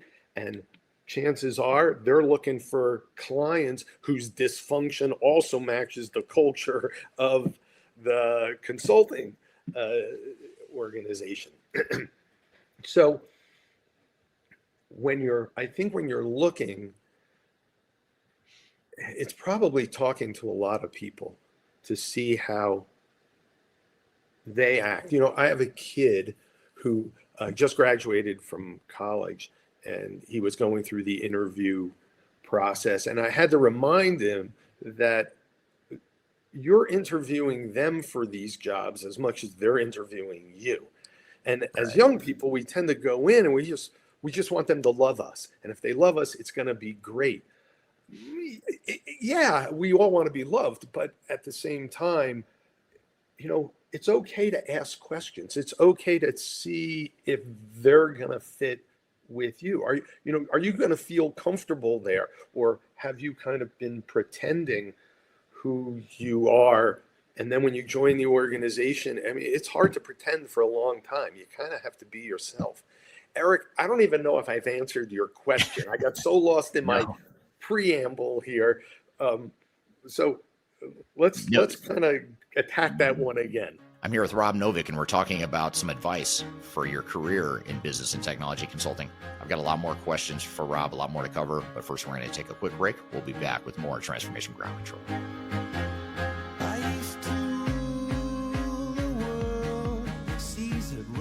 Hi, this is Eric Kimberling with Third Stage Consulting, and I want to invite you to join our annual tech agnostic conference called Digital Stratosphere. Digital Stratosphere is a conference that features some of the industry's brightest minds, greatest thinkers, and it's a great opportunity to network with peers, other industry people, other CIOs, other project team members that are going through digital transformations or ERP implementations. We've got a great lineup of speakers this year. It's a 3-day event, a lot of great entertainment, networking opportunities. I'll be there as one of the keynote speakers, along with some of my favorite speakers in the industry as well, both within Third Stage Consulting, but also outside the company as well. So I encourage you to check it out and learn more. You can go to stratosphere2024.com to learn more about the event. You can see the agenda, the way it's shaping up, and you can see some of the past testimonials of people that have attended. And the event is October 2nd through the 4th, 2024. It's going to be based in Denver, Colorado, downtown Denver, beautiful downtown Denver in the fall, which is a great time to visit Denver if you haven't been. Again, stratosphere2024.com. Check out the agenda. Check out our early bird pricing for passes. And the other beautiful things, if you can't be here in person in Denver, which we hope you can, but if you can't, you can also join remotely as well. We have virtual passes available as well, so you're able to join from wherever in the world you might want to join from. So stratosphere2024.com, check it out, and I hope to see you there.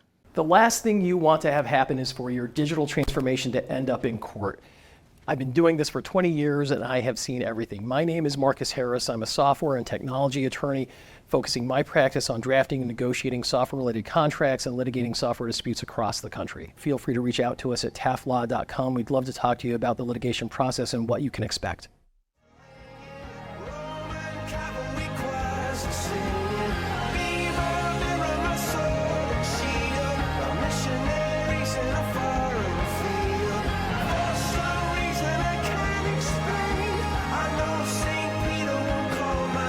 Hello, welcome back to Transformation Ground Control, episode number 177. My name is Eric Kimberling. You can find new episodes of this show every Wednesday by going to transformationgroundcontrol.com. The show is sponsored by Third Stage Consulting, which is an independent and tech-agnostic consulting firm that helps clients throughout the world with their digital transformation journeys. I'm here with Rob Novick. We're talking about some advice and some tips for how to further your career and be successful in business and technology consulting. There's two things, the emotional intelligence piece of it, but also the understanding, is this the right place for me as a consultant? By asking questions, like, for example, one question I love to ask, and I actually really like it when people ask me when I'm interviewing people, but when I was interviewing, I used to love to ask, what does the ideal consultant look like? I mean, what types of consultants fit in the best to this organization? And then I'll ask which ones don't. What are the types of consultants or the types of people that you've hired that don't work out here? Or what type of personality or skill set is not going to fit here? And really just understanding, like, does that sound right to me? And then it also demonstrates, it also helps, because again, back to the emotional intelligence thing and asking questions and understanding, by doing that, you're seeking to understand, which is going to build a deeper connection with that consulting firm. But I guess, coming back to this, I think the problem here is culture is such a massive Pandora's box of stuff that we could spend 2 hours just talking about a consulting culture, which unfortunately we don't have time for. But the question is more around like the company culture, and what type of culture do you think, or is there a type of culture that consulting firms should have, or traits they should have that that's going to create great consultants and a great consulting output? Yeah. I think one that allows for mistakes. I think one that pushes younger people to achieve more. I like the idea of having an organization allow a younger consultant to kind of be on the trapeze, so to speak, but operate as a net below them, right? We're going to let you fly, but if you fall, we're going to be there to catch you. You're not going to tank the organization. We don't want you to make the same mistake again and again. So, there's learning that needs to be involved. But I think that and the ability to be entrepreneurial within the organization. Eric, if you think about this, North Highland did a great job with all of us, and it was the leadership at the time. North Highland has gone out and produced so many entrepreneurs. People left that organization. It's like, you did, I did. And I can count a whole bunch of other people who wound up going on their own. And why is that? Is it the way they hired? Maybe. But I also think it was the way they cultivated the people there by allowing us to make these mistakes, by allowing us to do business development on our own and kind of learning how to do that and advising us. Those were probably the two biggest things. And again, I loved that organization. I thought it was a great and it probably still is. It was a great organization that allowed me to really flourish. And other people, I think, would turn around and say, well, Accenture is a great organization. I never worked at Accenture. I couldn't tell you from the inside what the culture is like. So was that a little bit closer to the spirit of your question? Yeah, it is. And I think culture is something that, is important for you to look at, whether you're interviewing with a consulting firm to potentially go work for the consulting firm, but also if you're hiring a consulting firm, you want to understand and be sure you understand the culture, not just their qualifications and the past client experience and all that stuff, the hard stuff. You also want to look at the soft stuff, which is, can I work for this organization or can I work with this organization if I'm hiring them? And I think that's a really important point. Yeah, I think it's back to your question of what makes a good consultant, right? Asking that in the interview process, or what makes one successful, and it's the hard skills and the soft skills. Yeah, absolutely. What about are there any different skills that people need to have nowadays in consulting than maybe was important 10, 20 years ago? In other words, how has the requirements of being a good consultant changed, if at all, here in recent years for people that are starting out in consulting? Well, I think one of the big changes that's occurred in consulting in the industry itself is it's become very broad. Everybody's a consultant now. And certainly when I started, I don't know, 30 years ago, maybe more,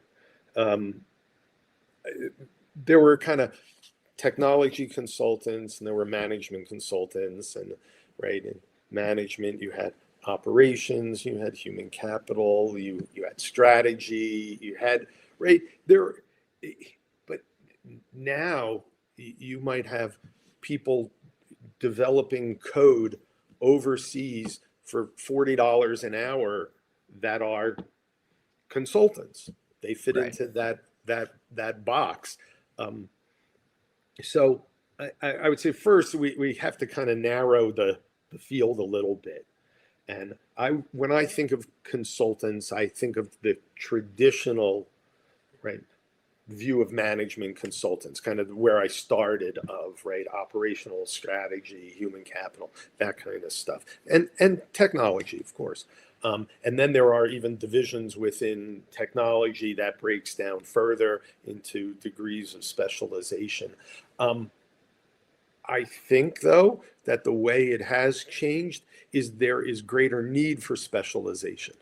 So more focused on your area of expertise, your field of expertise, where I think being a generalist years ago really carried the day. I think it still does. I think it's still a great skill to have, but being able to be a generalist and a specialist at the same time is great. And then, of course, trying to keep up with, the newer technologies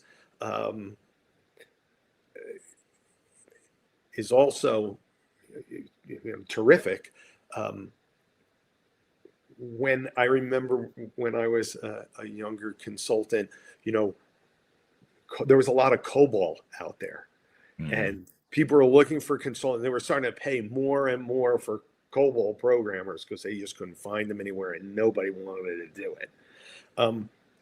And so I think that there are still plenty of kind of legacy technologies or legacy techniques that people need to know because you can make a living there. The only trouble is if you stay there too long, you fall behind the curve, and it's a lot harder to catch up. Yeah. So how do you this might be a tough question, but I'll ask it anyway. But how do you balance that need for specialization, especially now with technology changing and evolving so quickly? There's just no way for you to know everything about every technology and every business solution that's out there. So especially earlier in your career, you have to sort of focus and pick an area you're going to hone in on. But at the same time, to be a really good consultant, to be a great consultant, I would argue you have to understand how the big picture works and how what you're doing over here on the technology side affects the people and the process side and the strategy side and vice versa. So how do you navigate that?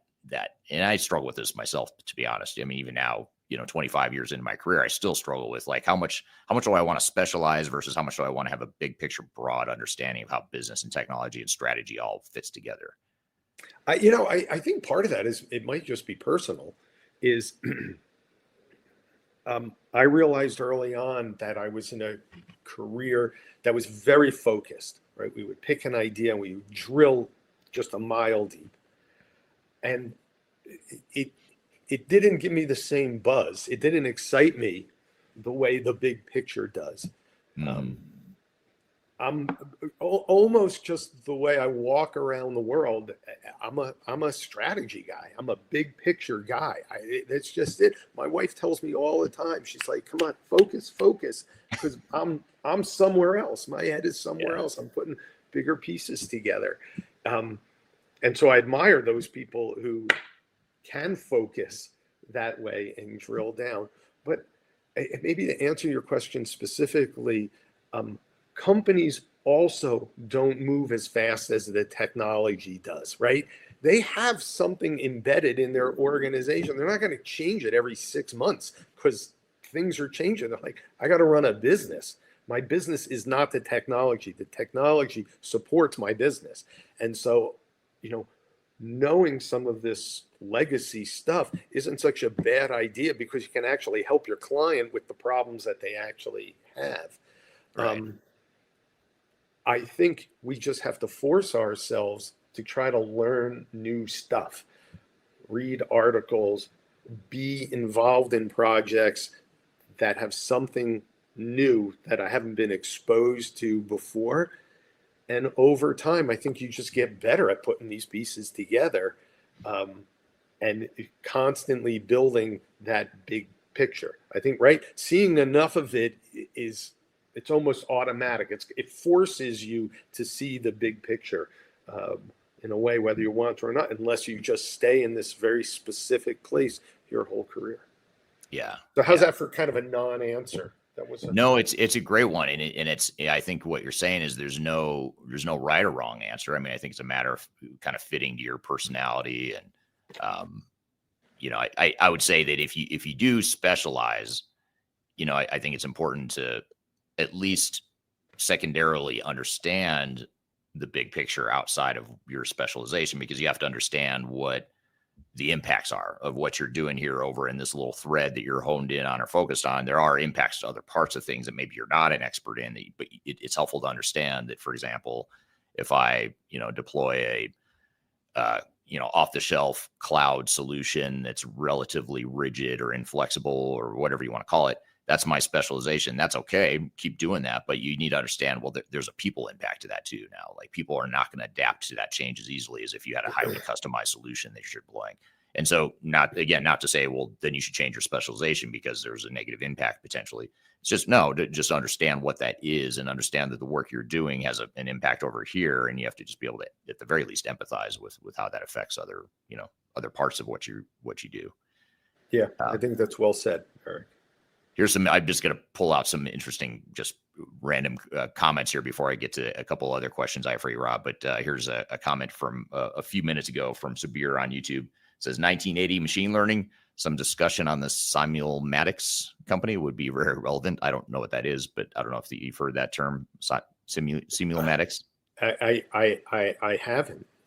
All right. Well, that's all right. It's a little out of scope we're not going to get into 80s machine learning in this conversation, but interesting comment there. Here's another comment, just sort of agreeing with something you said earlier, Rob from LinkedIn. 100% agree. Ask questions before you diagnose and prescribe a solution. So thank you for that comment there. And then here's a question or a comment from William on YouTube. William says, yes, getting real buy-in requires artful communication with key situational influencers. Newbies get a hint of yes and barrel through the process, then inevitably run into implementation problems. So I think that's well said. If you don't take that time to understand the influencers and the politics, that's another thing. You have to understand the politics of the organizations you're consulting to, and not, for better or for worse. There's probably some weird, unhealthy or ineffective politics and things that happen internally, organizationally. You have to understand that lay of the land, that understanding. And back to your point, Rob, the value being in the future state, not the current state.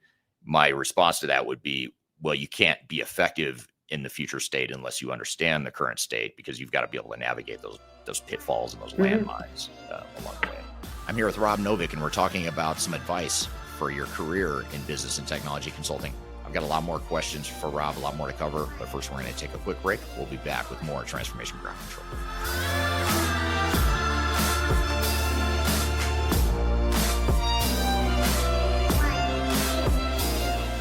If you are involved in any sort of digital transformation or business change initiative, you will want to download the Digital Transformation Report. With its comprehensive overview of business and technology trends and best practices, this report is a must-have guide for any transformation project or executive team. Download this free report by visiting Third Stage Consulting at thirdstage-consulting.com. You can also visit our website to learn more about us or download independent reports, videos, and other best practices. Again, visit thirdstage-consulting.com today to learn how you can take your transformation to the third stage of success. Are you looking for ways to promote your product or service to enterprise technology decision makers and influencers throughout the world, like the ones who listen to this podcast? Major Tom Productions creates media, events, and influencer marketing for B2B technology providers. Our productions are exciting, educational, disruptive, and effective. Most importantly, they create results. Our content is unlike any other in this industry, engaging, influential, and trusted by technology buyers and influencers throughout the world. Each month, our productions reach hundreds of thousands of targeted buyers and decision makers who trust and engage with our honest and tech-agnostic content. With long-tail viral results and engagement with our content, Major Tom Productions provides a way to reach your target market and create awareness, calls to action, and a connection with potential customers. So collaborate with us today.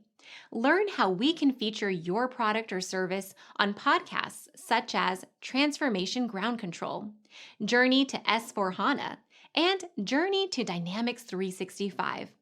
We can also feature your brand on our YouTube channel called Digital Transformation with Eric Kimberling, which boasts over 100,000 subscribers and over 2 million video views per year.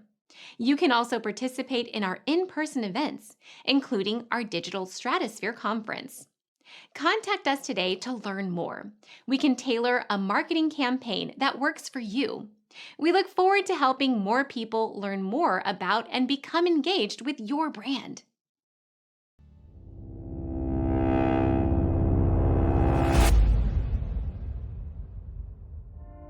These things take time. Mom and dad, they have a good life.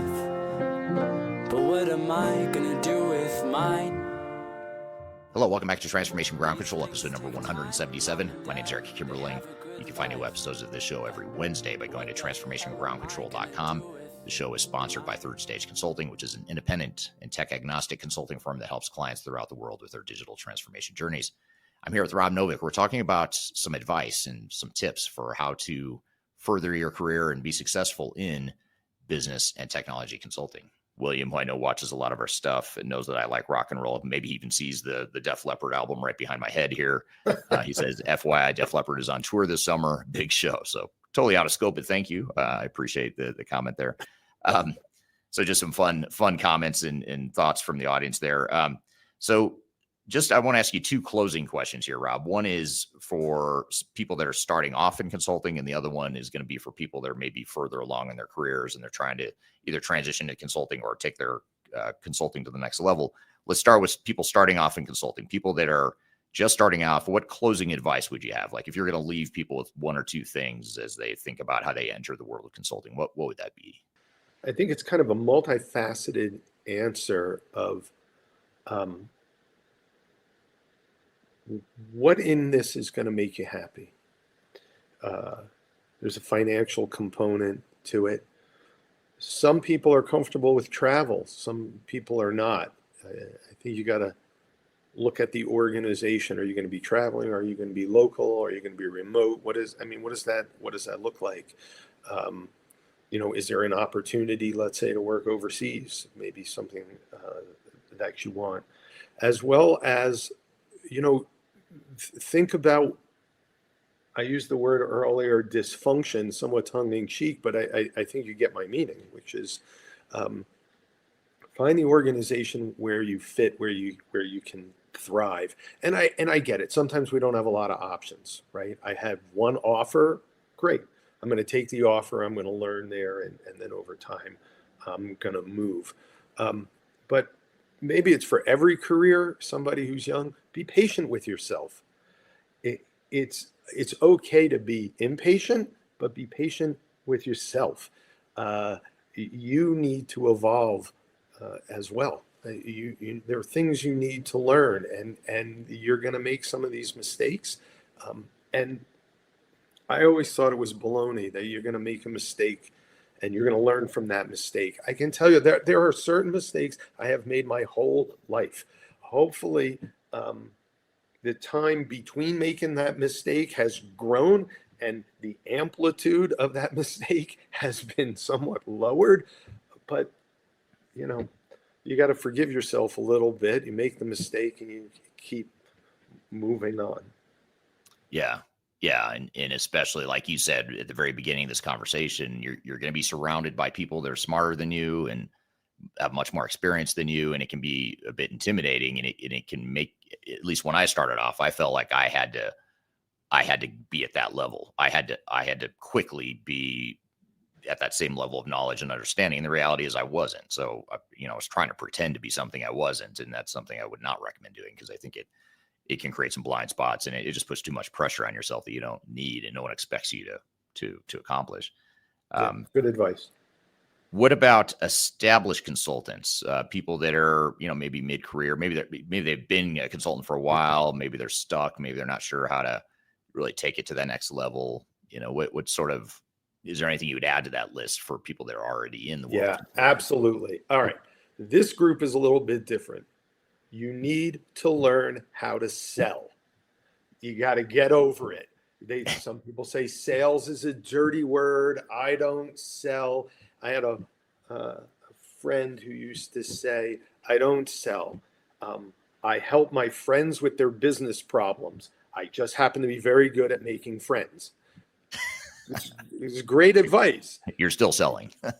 You have to. That's how the organization that you work in survives.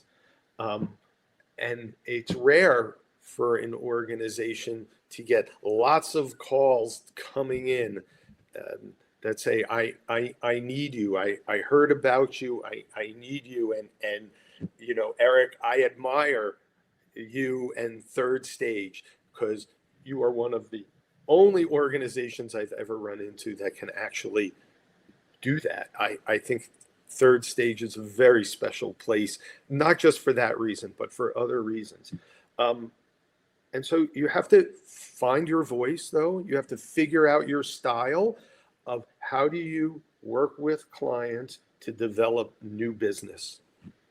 Right. That's great advice. Yeah, and I agree. And it's funny you say that because I am one of those people that say I don't sell. But deep down, I know I am selling. I'm just not. I think there's a difference, though, between selling effectively and trying too hard to sell to where it's ineffective. And I think as consultants, you have to be a trusted advisor. People need to know that you're not only acting in your own self-interest of getting follow-on work or getting additional consulting work. They have to know that you're acting in their best interest, the client's best interest, and helping them. And so I always tell our consultants, if you feel like you're selling, then you're not selling well. And that's one of my favorite lines to use with our senior people. It's more of a consultative. I'm talking to you, Rob. I'm understanding your problems. And by the way, here's some ideas I have on how you might fix that problem. And oh yes, by the way, our firm, Third Stage Consulting, can help you do that. And so to me, it's like maybe it's not that I'm not selling. It's just more of a low pressure consultative sort of style of selling that for us, at least, it works. I'm not saying that's right for everyone, but for us, it seems to work. When you use the word sales and people think of used car salesman. Yeah. It's not, call it whatever you want, but money has to flow into the business and somebody has to be able to get it. And if you're sincere as you're talking with the client about their problem and you believe that you have this solution, well, they're going to solve the problem. I would rather that they solved it with me and not with that guy over there. Right. But there seems to be this hurdle. And frankly, it is people, I think maybe they feel dirty if they do it because, well, they don't really know the technique of what you're talking about, of how to be consultative, how to work with somebody to craft a solution, and knowing the nuance of timing to say, okay, well, now we're on the clock. Yeah. So I've got to put a letter together in order to actually, for us to pursue this together. But, you may be a hunter or a farmer. The farming rate within existing accounts, are you walking the halls when at the end of the day to see who's still working and who might need help?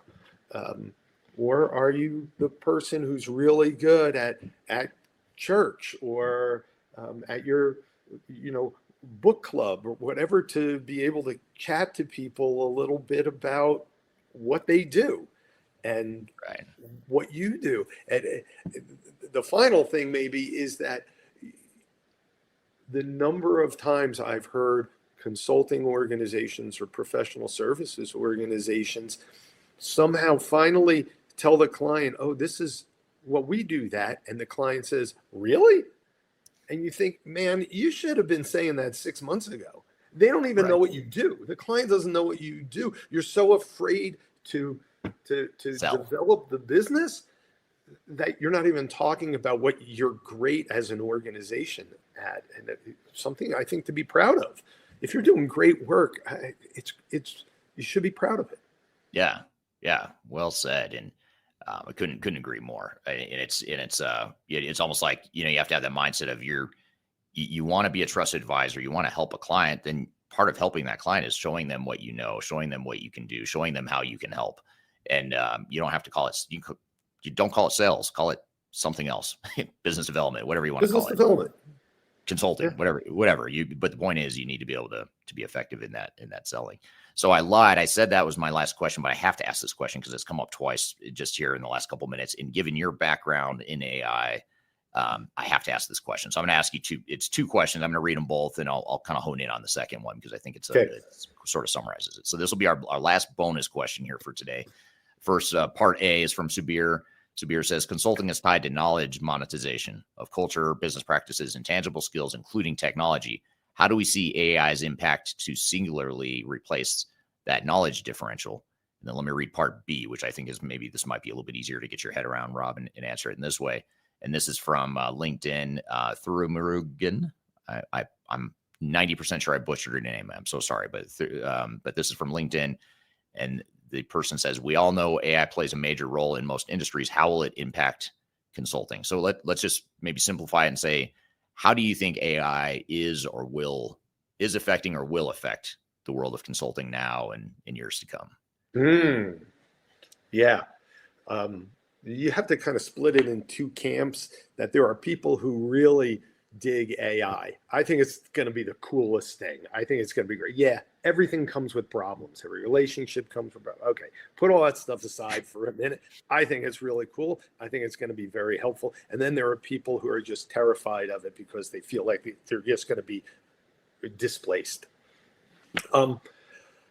I think what you're going to see with AI in consulting is going to be around the periphery at first, meaning I sit on the board of actually an AI company that has a platform that responds to RFPs. You put an RFP into this technology, and in about 20 minutes, it has written the entire answer response without your calls and resumes.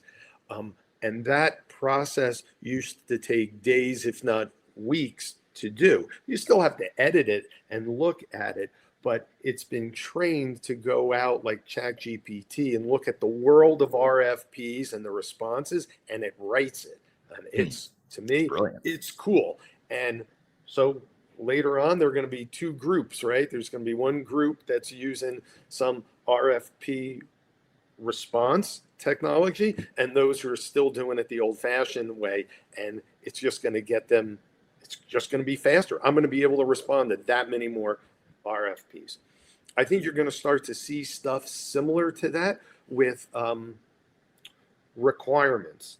So I'm going to ask a whole bunch of questions. I'm going to figure out what the key requirements are, and then there's going to be like everything, right? There's all of these other requirements that we know need to go into the document, but the strategic requirements are the ones that the consultant, I think, is really going to figure out, and the rest of them can be done by AI. It's just going to be, right? It's out there. All these responses are out there. I see that. I see AI being able to help me structure my thoughts if I'm going to do a client interview and what questions I should be asking, as opposed to going back and looking at, old questionnaires. I could even today, I could probably go out to ChatGPT and put that in. I'm going to do an interview on this topic. What are some great questions to ask? Right. I do not think, though, that AI is going to replace the consultant for a couple of reasons. One, that human interaction is necessary. Mm-hmm. It just is. People will believe me more than they will believe some document. I should have the same knowledge, but there's that personal connection, I think works. And then I also think that there's nuance, that, right, there's tone of voice, that there's body language. There are things like that only occur in kind of intimate situations where you're with clients and you're responding to what they're saying and they're responding to what you're saying. So I think we are a necessary vehicle in actually solving the problem. Yeah, really well said. I never thought of this until you just said that, but I think what you're saying is true. I fully believe what you just said. And B, I think if anything, maybe it just changes the mix of hard versus soft skills that consultants are going to need to have, because now, the hard skills, the technical knowledge can be somewhat augmented or replaced by AI. But to your point, the human interaction, the listening, the understanding, the body language, the empathy, the human stuff, that suddenly might become the product. That might become the consulting product now, that's now augmented by knowledge of AI. Not that you can get away with not knowing anything, because obviously you have to know how to teach AI, how to use AI, how to apply it, all that stuff. But you can maybe have less technical depth now and augment it with AI. But the emotional intelligence, the EQ, the soft skills, all the other stuff we talked about with consulting, AI is not going to fix that or automate that for us anytime soon. Agreed. Well, cool. Well, very good, Rob. Well, thanks for taking a few extra minutes to answer that bonus question. And more importantly, thank you for taking the time to be here today. I know you work with a lot of different companies and you're a busy guy. I appreciate learning from you. As always, I've learned from you for 20 years now. I learned from you again here today. Every time I talk to you, I learn something new. So I appreciate you being here today and sharing your knowledge with the audience here today. How can people best learn about you, connect with you, and Blue Pasture Advisors as well? Yeah. So you can go out to our website. It's thin because we're particular about who we work with, but it's called bluepastureadvisors.com, or you can email me at rob@bluepastureadvisors.com. We have some articles that are out there on how to transact, but Eric, I love doing this and love to have a dialogue with people about what they're working on and hearing what's going on in the world. Yeah, absolutely. And we've tagged you on LinkedIn too. So if you're watching this on LinkedIn, just go to the show notes below, the description below. You'll see Rob tagged there, as well as his company, Blue Pasture Advisors. So you can also go there too if you want to connect with Rob on LinkedIn. So, all right, that's great stuff. Thanks again, Rob. Really appreciate having you on the show here today. A lot of good stuff. I mean, it's funny. As long as I've known Rob, I kind of feel like I've learned everything I could possibly learn from him sometimes. But then I talk to him every single time I talk to him, I learn something new. Even if it's something I thought I knew, he adds a different nuance to it or a different degree of depth and clarity to it. So a lot of interesting stuff covered in that discussion. So I hope you found it as helpful as I did. Hopefully that gives you some tips if you're looking to enter or further your career in business and technology consulting. Please let me know. What do you think? Was that a helpful conversation? And by the way, if you listen to that interview and you thought, hey, that really resonates with me, I sort of share the same values or the same principles and philosophies of how consulting should work and how you envision yourself being a consultant, I'd love to hear from you, because we're constantly looking for people on our team to help us grow our team, and we're constantly growing and scaling and adding to our team. So if you are interested in a career consulting, or if you're already a consultant and you'd love to work for a company like Third Stage Consulting, which is an independent tech agnostic consulting firm, feel free to reach out. You can actually go to a website or to an email address called work@thirdstage-consulting.com. You can submit your info to us, your CV, cover letter, all that good stuff. And we'd love to have a chat with you. So be sure to reach out if you're interested in joining a company like Third Stage. So we're going to shift gears though, and bring on our next guest. And this is going to be Jeff Nelson, who is a he's a manager actually at Third Stage Consulting, senior level person that's been around for a long time. I've known him for several years now. He's been working with the company now for over a year here at Third Stage Consulting. And he's going to be on the show talking about keys to implementation success. So be sure to stick around, and we'll be right back with more Transformation Ground Control.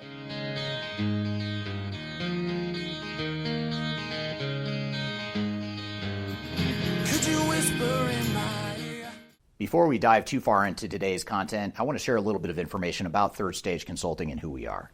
Third Stage Consulting Group is an independent technology agnostic provider of consulting services to help clients through their digital transformations. We help with digital strategy and software selection, as well as implementation planning. And during implementation, we provide services related to program management, organizational change, business process improvement, as well as enterprise architecture. These are just some of the services we provide. We have offices in North America as well as Europe and Asia Pacific. So if you'd like to learn more, I encourage you to check out our resource center, which includes a number of resources that will help you through your digital transformation. And you can access that for free using the QR code here or the links below. You can also reach out to me directly if you'd like to discuss your digital transformation and brainstorm ideas on how to improve where you're headed on your journey. Now let's jump back into today's content. I recently published my first book. It's called The Final Countdown: Strategies to Reach the Third Stage of Digital Transformation. And I wrote this book because I really wanted to find a concise way to share some of my knowledge around digital strategy and how to get started on a digital transformation journey. So in this book, I cover 3 different sections. I cover the people, process, and technology aspects of transformation, with the idea that it's meant to be a starting point, a launching pad for organizations and team members that are going through digital transformations. So I encourage you to buy this book. You can get it electronically, you can get it paperback, or you can get it in hard copy, as I'm holding here in front of you. You can get it by going to thefinalcountdown.com.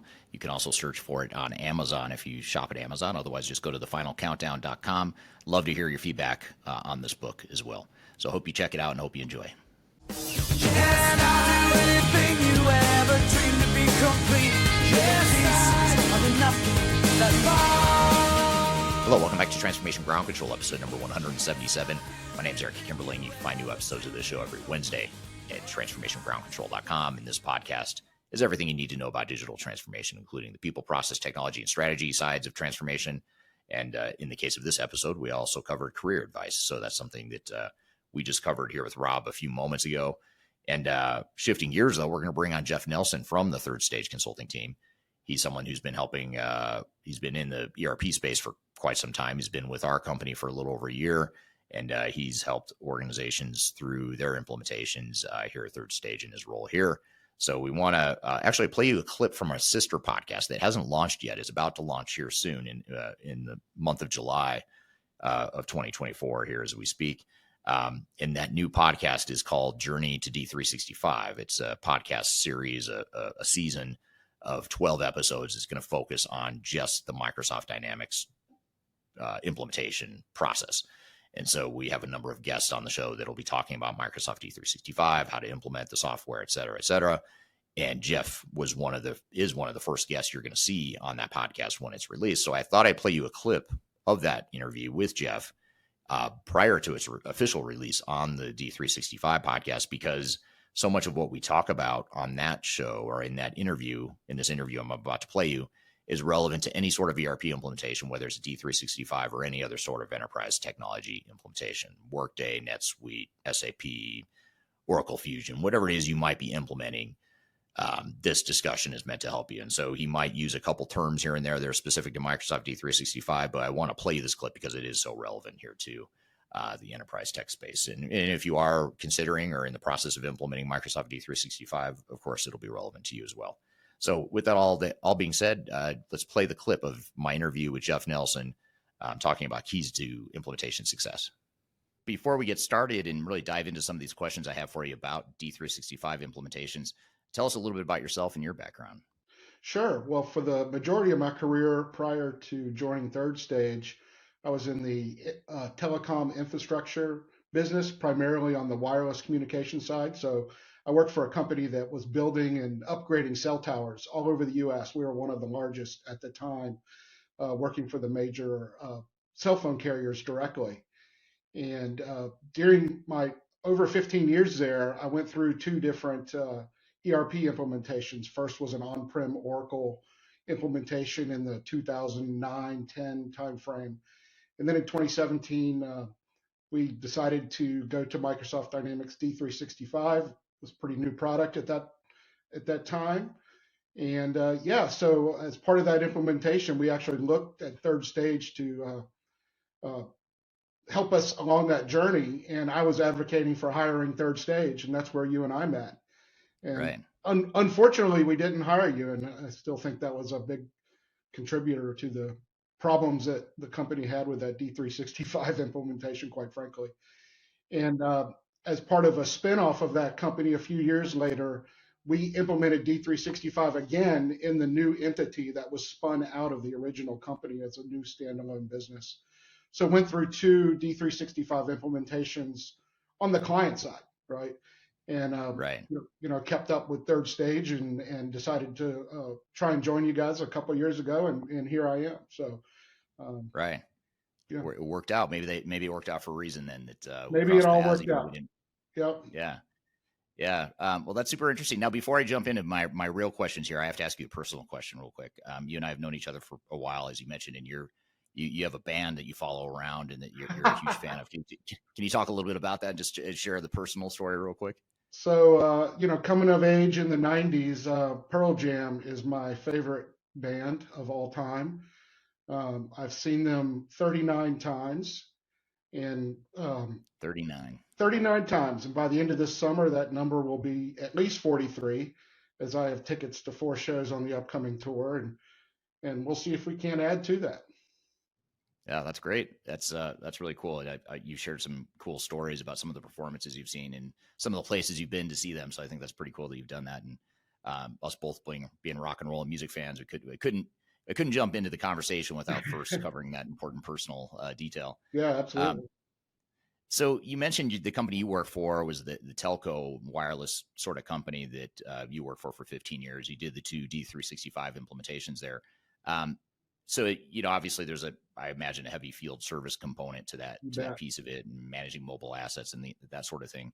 But is that generally the type of client that you see here at Third Stage going towards or gravitating toward D365 or implementing D365, or do you see other types of clients, or what kinds of clients are using the product most likely? So right now I'm directly on a project with a client of ours that's in the distribution space, industrial distribution. So no field service at all, but very heavy on material planning, 11 warehouses throughout the generally Southeast United States, and lots of small parts, right? So heavy warehouse management application use there. And they're probably 3 or 4 months away from a go live, right? So we're getting very close, but that's a different type of D365 use. I've also seen completely different industry, property management, right? I've seen a couple different ones of those. One being a real estate firm, and another one being a property management company that manages rentals, long-term leases for commercial properties, and construction projects, all going to D365. Yeah, that's interesting. A lot of variety in the types of companies that are using the product. Yep. What are some of the pros and cons of D365? And just to clarify for the audience too, and just for this conversation, when we say we're talking about D365, we're talking about the finance and operations, the F&O version of D365. But what would you say the main pros and cons of F&O are in general, with your experience both on the customer side as well as here on the consulting side? Well, I think what could be considered a pro and a con is the high configurability of D365. There are just so many different ways the system can be configured in every conceivable module. Now that's good because, as I said, I've seen it in vastly different industries and used well, but that configuration takes time, right? And takes time and costs money on the consultant side to get you through that journey of exactly how you're going to set up the system. Yeah. We do tell clients that a lot. I mean, it's interesting because on the software selection side of our business, when we're evaluating D365, that's one of the things that draws people to the product is how flexible it is and how open it is. But it's also a slippery slope. It seems like, just because you can configure the software doesn't always mean you should. And so, how do you differentiate between the things you should be or ought to be configuring versus the things that you're just doing it because you can, not because you should? Yeah, exactly. And, when you get into a D365 implementation and you hear the terms are out of the box, right? That can be a bit of a misnomer because, it's out of the box if I spend 10 hours configuring everything you want it to do. But yes, that's out of the box. I don't have to crack the code open to do anything different, but I do need to set up many configurations to make it work for the, whatever your business process that you're describing is. Yeah. So in other words, you don't just turn it on and it just has the industry pre-configuration already done. It's just, you have the option to create the configuration. Is that That's right. what you're saying? That's right. It really doesn't push you towards a best practice. It allows for many different ways to get a singular process done. Yeah. So when you talk about the flexibility of configuration, what about the flexibility of integration? Is that another strength that you're seeing just in terms of the Microsoft open architecture and that sort of thing? How have you seen that unfold or not, with our clients and your experience? Well, the client that I was describing that's close to go live, we have 5 or 6 different ISVs that are a part of the project that are plugged into Microsoft Dynamics. And Wow. I think all but one of them is really a very native plugin to where you can't tell that you're leaving a Dynamics because it's just a new menu item that's in the Dynamics menu screen. Yeah. So that's a really deep integration and works really well. As far as building, outside integrations that are API based or even EDI file based, we're doing some of that as well. And yes, Microsoft's highly capable of doing that, but again, because it's not pushing you one way is the only way to do it, like say an SAP might tend to do. There is a lot of work to get there, right, from the consultant side and the other software vendor who you might be bringing into the project. Right. Yeah. Yeah. It makes a ton of sense. And, for those that don't know, ISV is what does it stand for? Independent software vendor. Is that what it stands for? Yes, correct.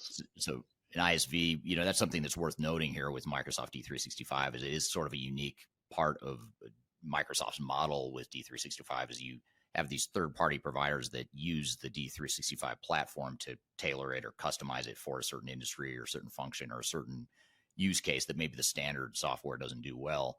And so in those cases, have you said there's 6 or 7 in this case? So 6 or 7 ISVs that are just creating different functions within D365, but they're sort of plugins or add-ons to the core product? Correct. Like a payment processor is one. The out of the box, there's that word again, out of the box. Payment didn't work well enough for this particular client with multiple locations, multiple payment types, and multiple bank accounts. That Dynamics didn't like that. So we have a payment provider that's a part of the project. For example, I'm here playing you a clip from an upcoming podcast interview from our Journey to D365 podcast, where I interviewed Jeff Nelson and among other guests to talk about what it takes to be successful in D365 implementations. This conversation is also relevant to any sort of ERP implementation. I've got a lot more to cover with Jeff, but first we're going to take a quick break. We'll be back with more Transformation Ground Control. Just tell me what you've got to say to me. I've been waiting for so long to hear. I'm excited to share our newly released 2024 Digital Enterprise Operations Report.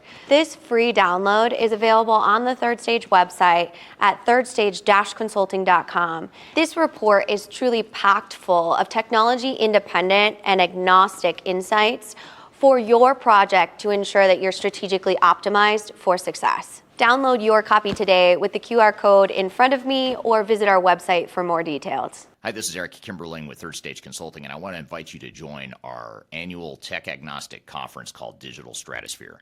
Digital Stratosphere is a conference that features some of the industry's brightest minds, greatest thinkers, and it's a great opportunity to network with peers, other industry people, other CIOs, other project team members that are going through digital transformations or ERP implementations. We've got a great lineup of speakers this year. It's a 3-day event, a lot of great entertainment, networking opportunities.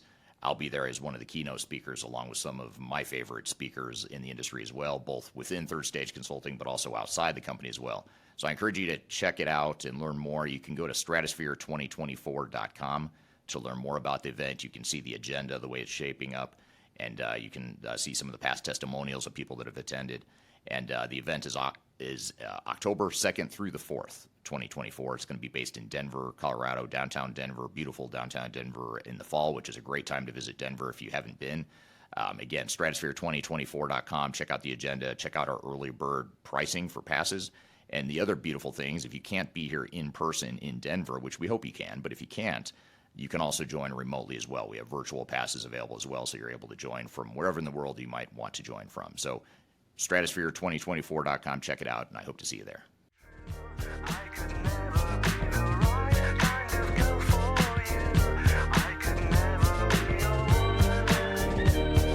I'm here with Jeff Nelson from the Third Stage Consulting team, and we're talking about what it takes to be successful in ERP implementations. Let's continue rolling that clip of that interview. If you find a gap in the solution and you think, hey, is there an ISV out there that does, whatever the function is it hard to find, or how did this client find those 6 or 7 ISVs? I think a combination, right? A combination of coming to me and having me do some research and plugging a gap for them, and even the main system integrator made some introductions or suggestions as well too. Yeah, yeah. Yeah, and speaking of system integrators and VARs, I'm going to come back to that because I have a question about just the ecosystem of Microsoft and D365 and some of the potential pitfalls there. But so you talk about flexibility of configuration, of integration. What about what other advantages do you see or strengths do you see when you compare D365 to other technologies or solutions in the market? Are there other like functional or technical strengths that you see? I think the integration to the Microsoft Office platform is really strong, and people are comfortable with it. Not only can you export to Excel, but you can actually open certain things in Excel, manipulate the data there if you want to do mass updates, and then publish that into Dynamics straight from Excel. You're not going to find that deep integration as much in other ERP systems. Right. Yeah, it's a good point. I think a And lot of software vendors are trying to do that, and they have some amount of integration to yeah, Office, but not the same way D365 does. yeah, I don't think Microsoft will let them get quite all the way there. Right. Particularly in the CRM, right, with Outlook contacts and managing emails and so on and so forth. That's another, really well done integration. Yeah. Yeah, that's a great point. What about the user interface and just the Microsoft look and feel? How big of an advantage is that? Is it an advantage, first of all? And how do you see that affecting sort of user adoption or just ease of use and that sort of thing? Well, I guess maybe a personal personal point of view is it doesn't feel as much of a website as some of the other um, ERP systems do. It feels like I'm more in a system and not working through a website as much. And for some people that could be a pro, and for other people that'll be a con, for sure. But I do like some of the flexibility and being able to navigate through screens, setting up your own personal views, making and in some cases making those views public, right? If you get a good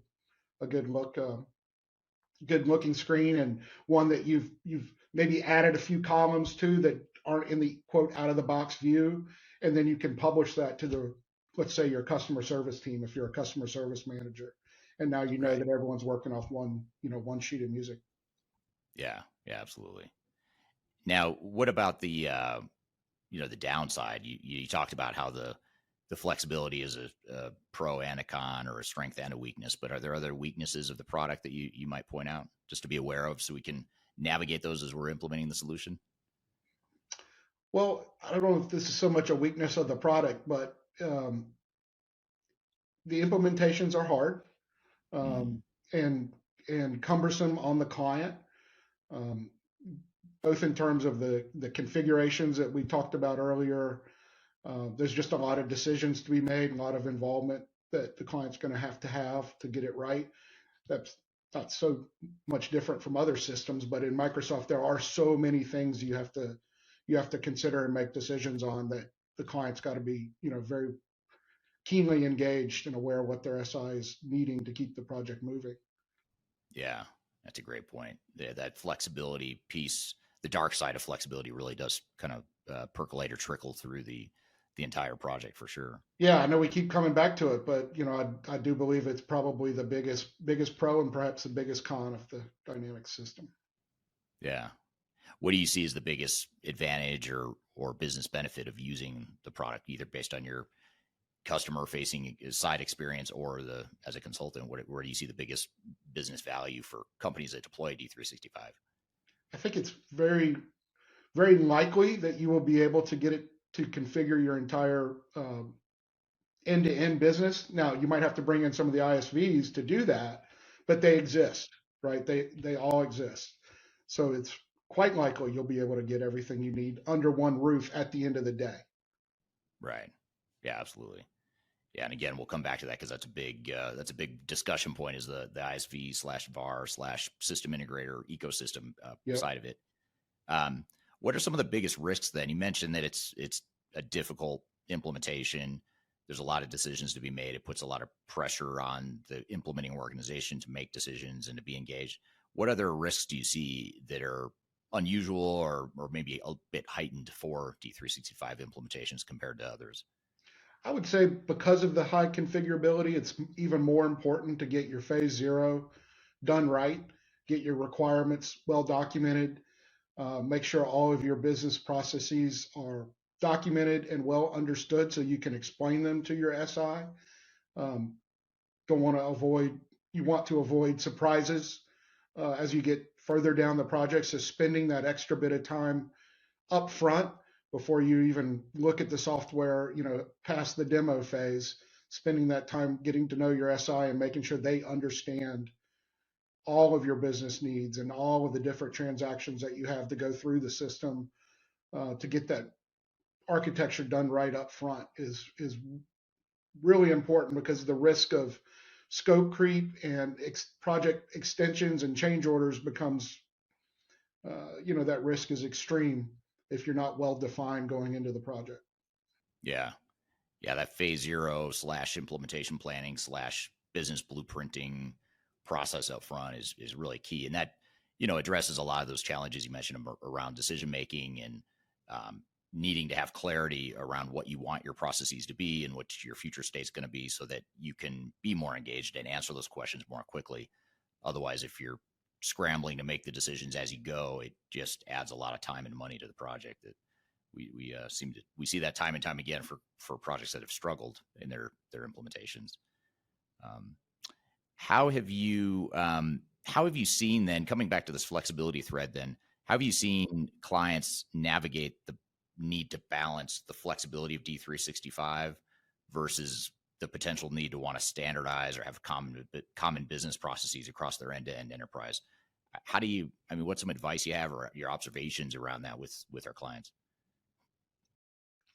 Well, I think you don't want your system integrator to keep telling you, yeah, we can do that out of the box. They need to be asking you more questions than a simple, we can do that out of the box, we can do that out of the box.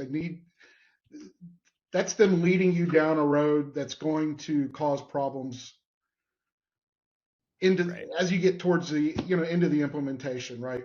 Again, that gets back to needing to define your scope of work up front. Right. Yeah. Yeah, exactly. And back to the point about out of the box not really existing. I mean, there is no such thing as out of the box. So you still have to decide, how do you want the tiniest little workflow to work? How do you want that screen to look? There's all these different things you can do that, you need to make decisions on. And if you don't, it ends up being your ISV or your VAR that makes the decisions for you, which may or may not be right. Exactly right. How do, we talked a little bit about integration, but I want to come back to that for a moment. I'm not sure how technical you are. I don't want to turn this into a real deep dive into architecture or integration tools or things like that. But in general, how does D365, or how well does D365 integrate to, let's call it, non-Microsoft tools, not just the ISV stuff, of course, that's baked within or tied to D365 a bit more directly. But what about legacy systems that we know we're going to keep either long-term or just in the interim, or other bolt-ons that are non-Microsoft? How hard or easy is it to handle that integration between D365 and these other systems? So you can write APIs that go out, to really anywhere, any other endpoint to exchange data. But you're writing from scratch in every case, right? There's not some sort of integration platform sitting natively in Dynamics, at least that I'm aware of. Now I have seen success with being able to do that. I've also seen success where, well, maybe we're not going to try and bring data into D365. We're just going to put it in a data lake and be able to, through a Power BI or some other visualization tool, be able to marry that data up in a dashboard type format, right? I've had quite a bit of success doing that myself from the client side, when I was in the operations into the company. Right. Yeah, interesting. And do you find that a lot of D365 customers, and yourself as a former customer, is there a lot of integration happening typically between D365 and other systems? Frankly, no. I not in my experience, right? again, I've seen a lot of comparative analysis, but all outside of D365, right? Take D365 data and look at it, in a visualization tool, but frankly, not in the tool itself. All right. Thanks for being on the show, Jeff, and look forward to that podcast being released in that podcast series beginning to premiere. That'll be released in July of 2024.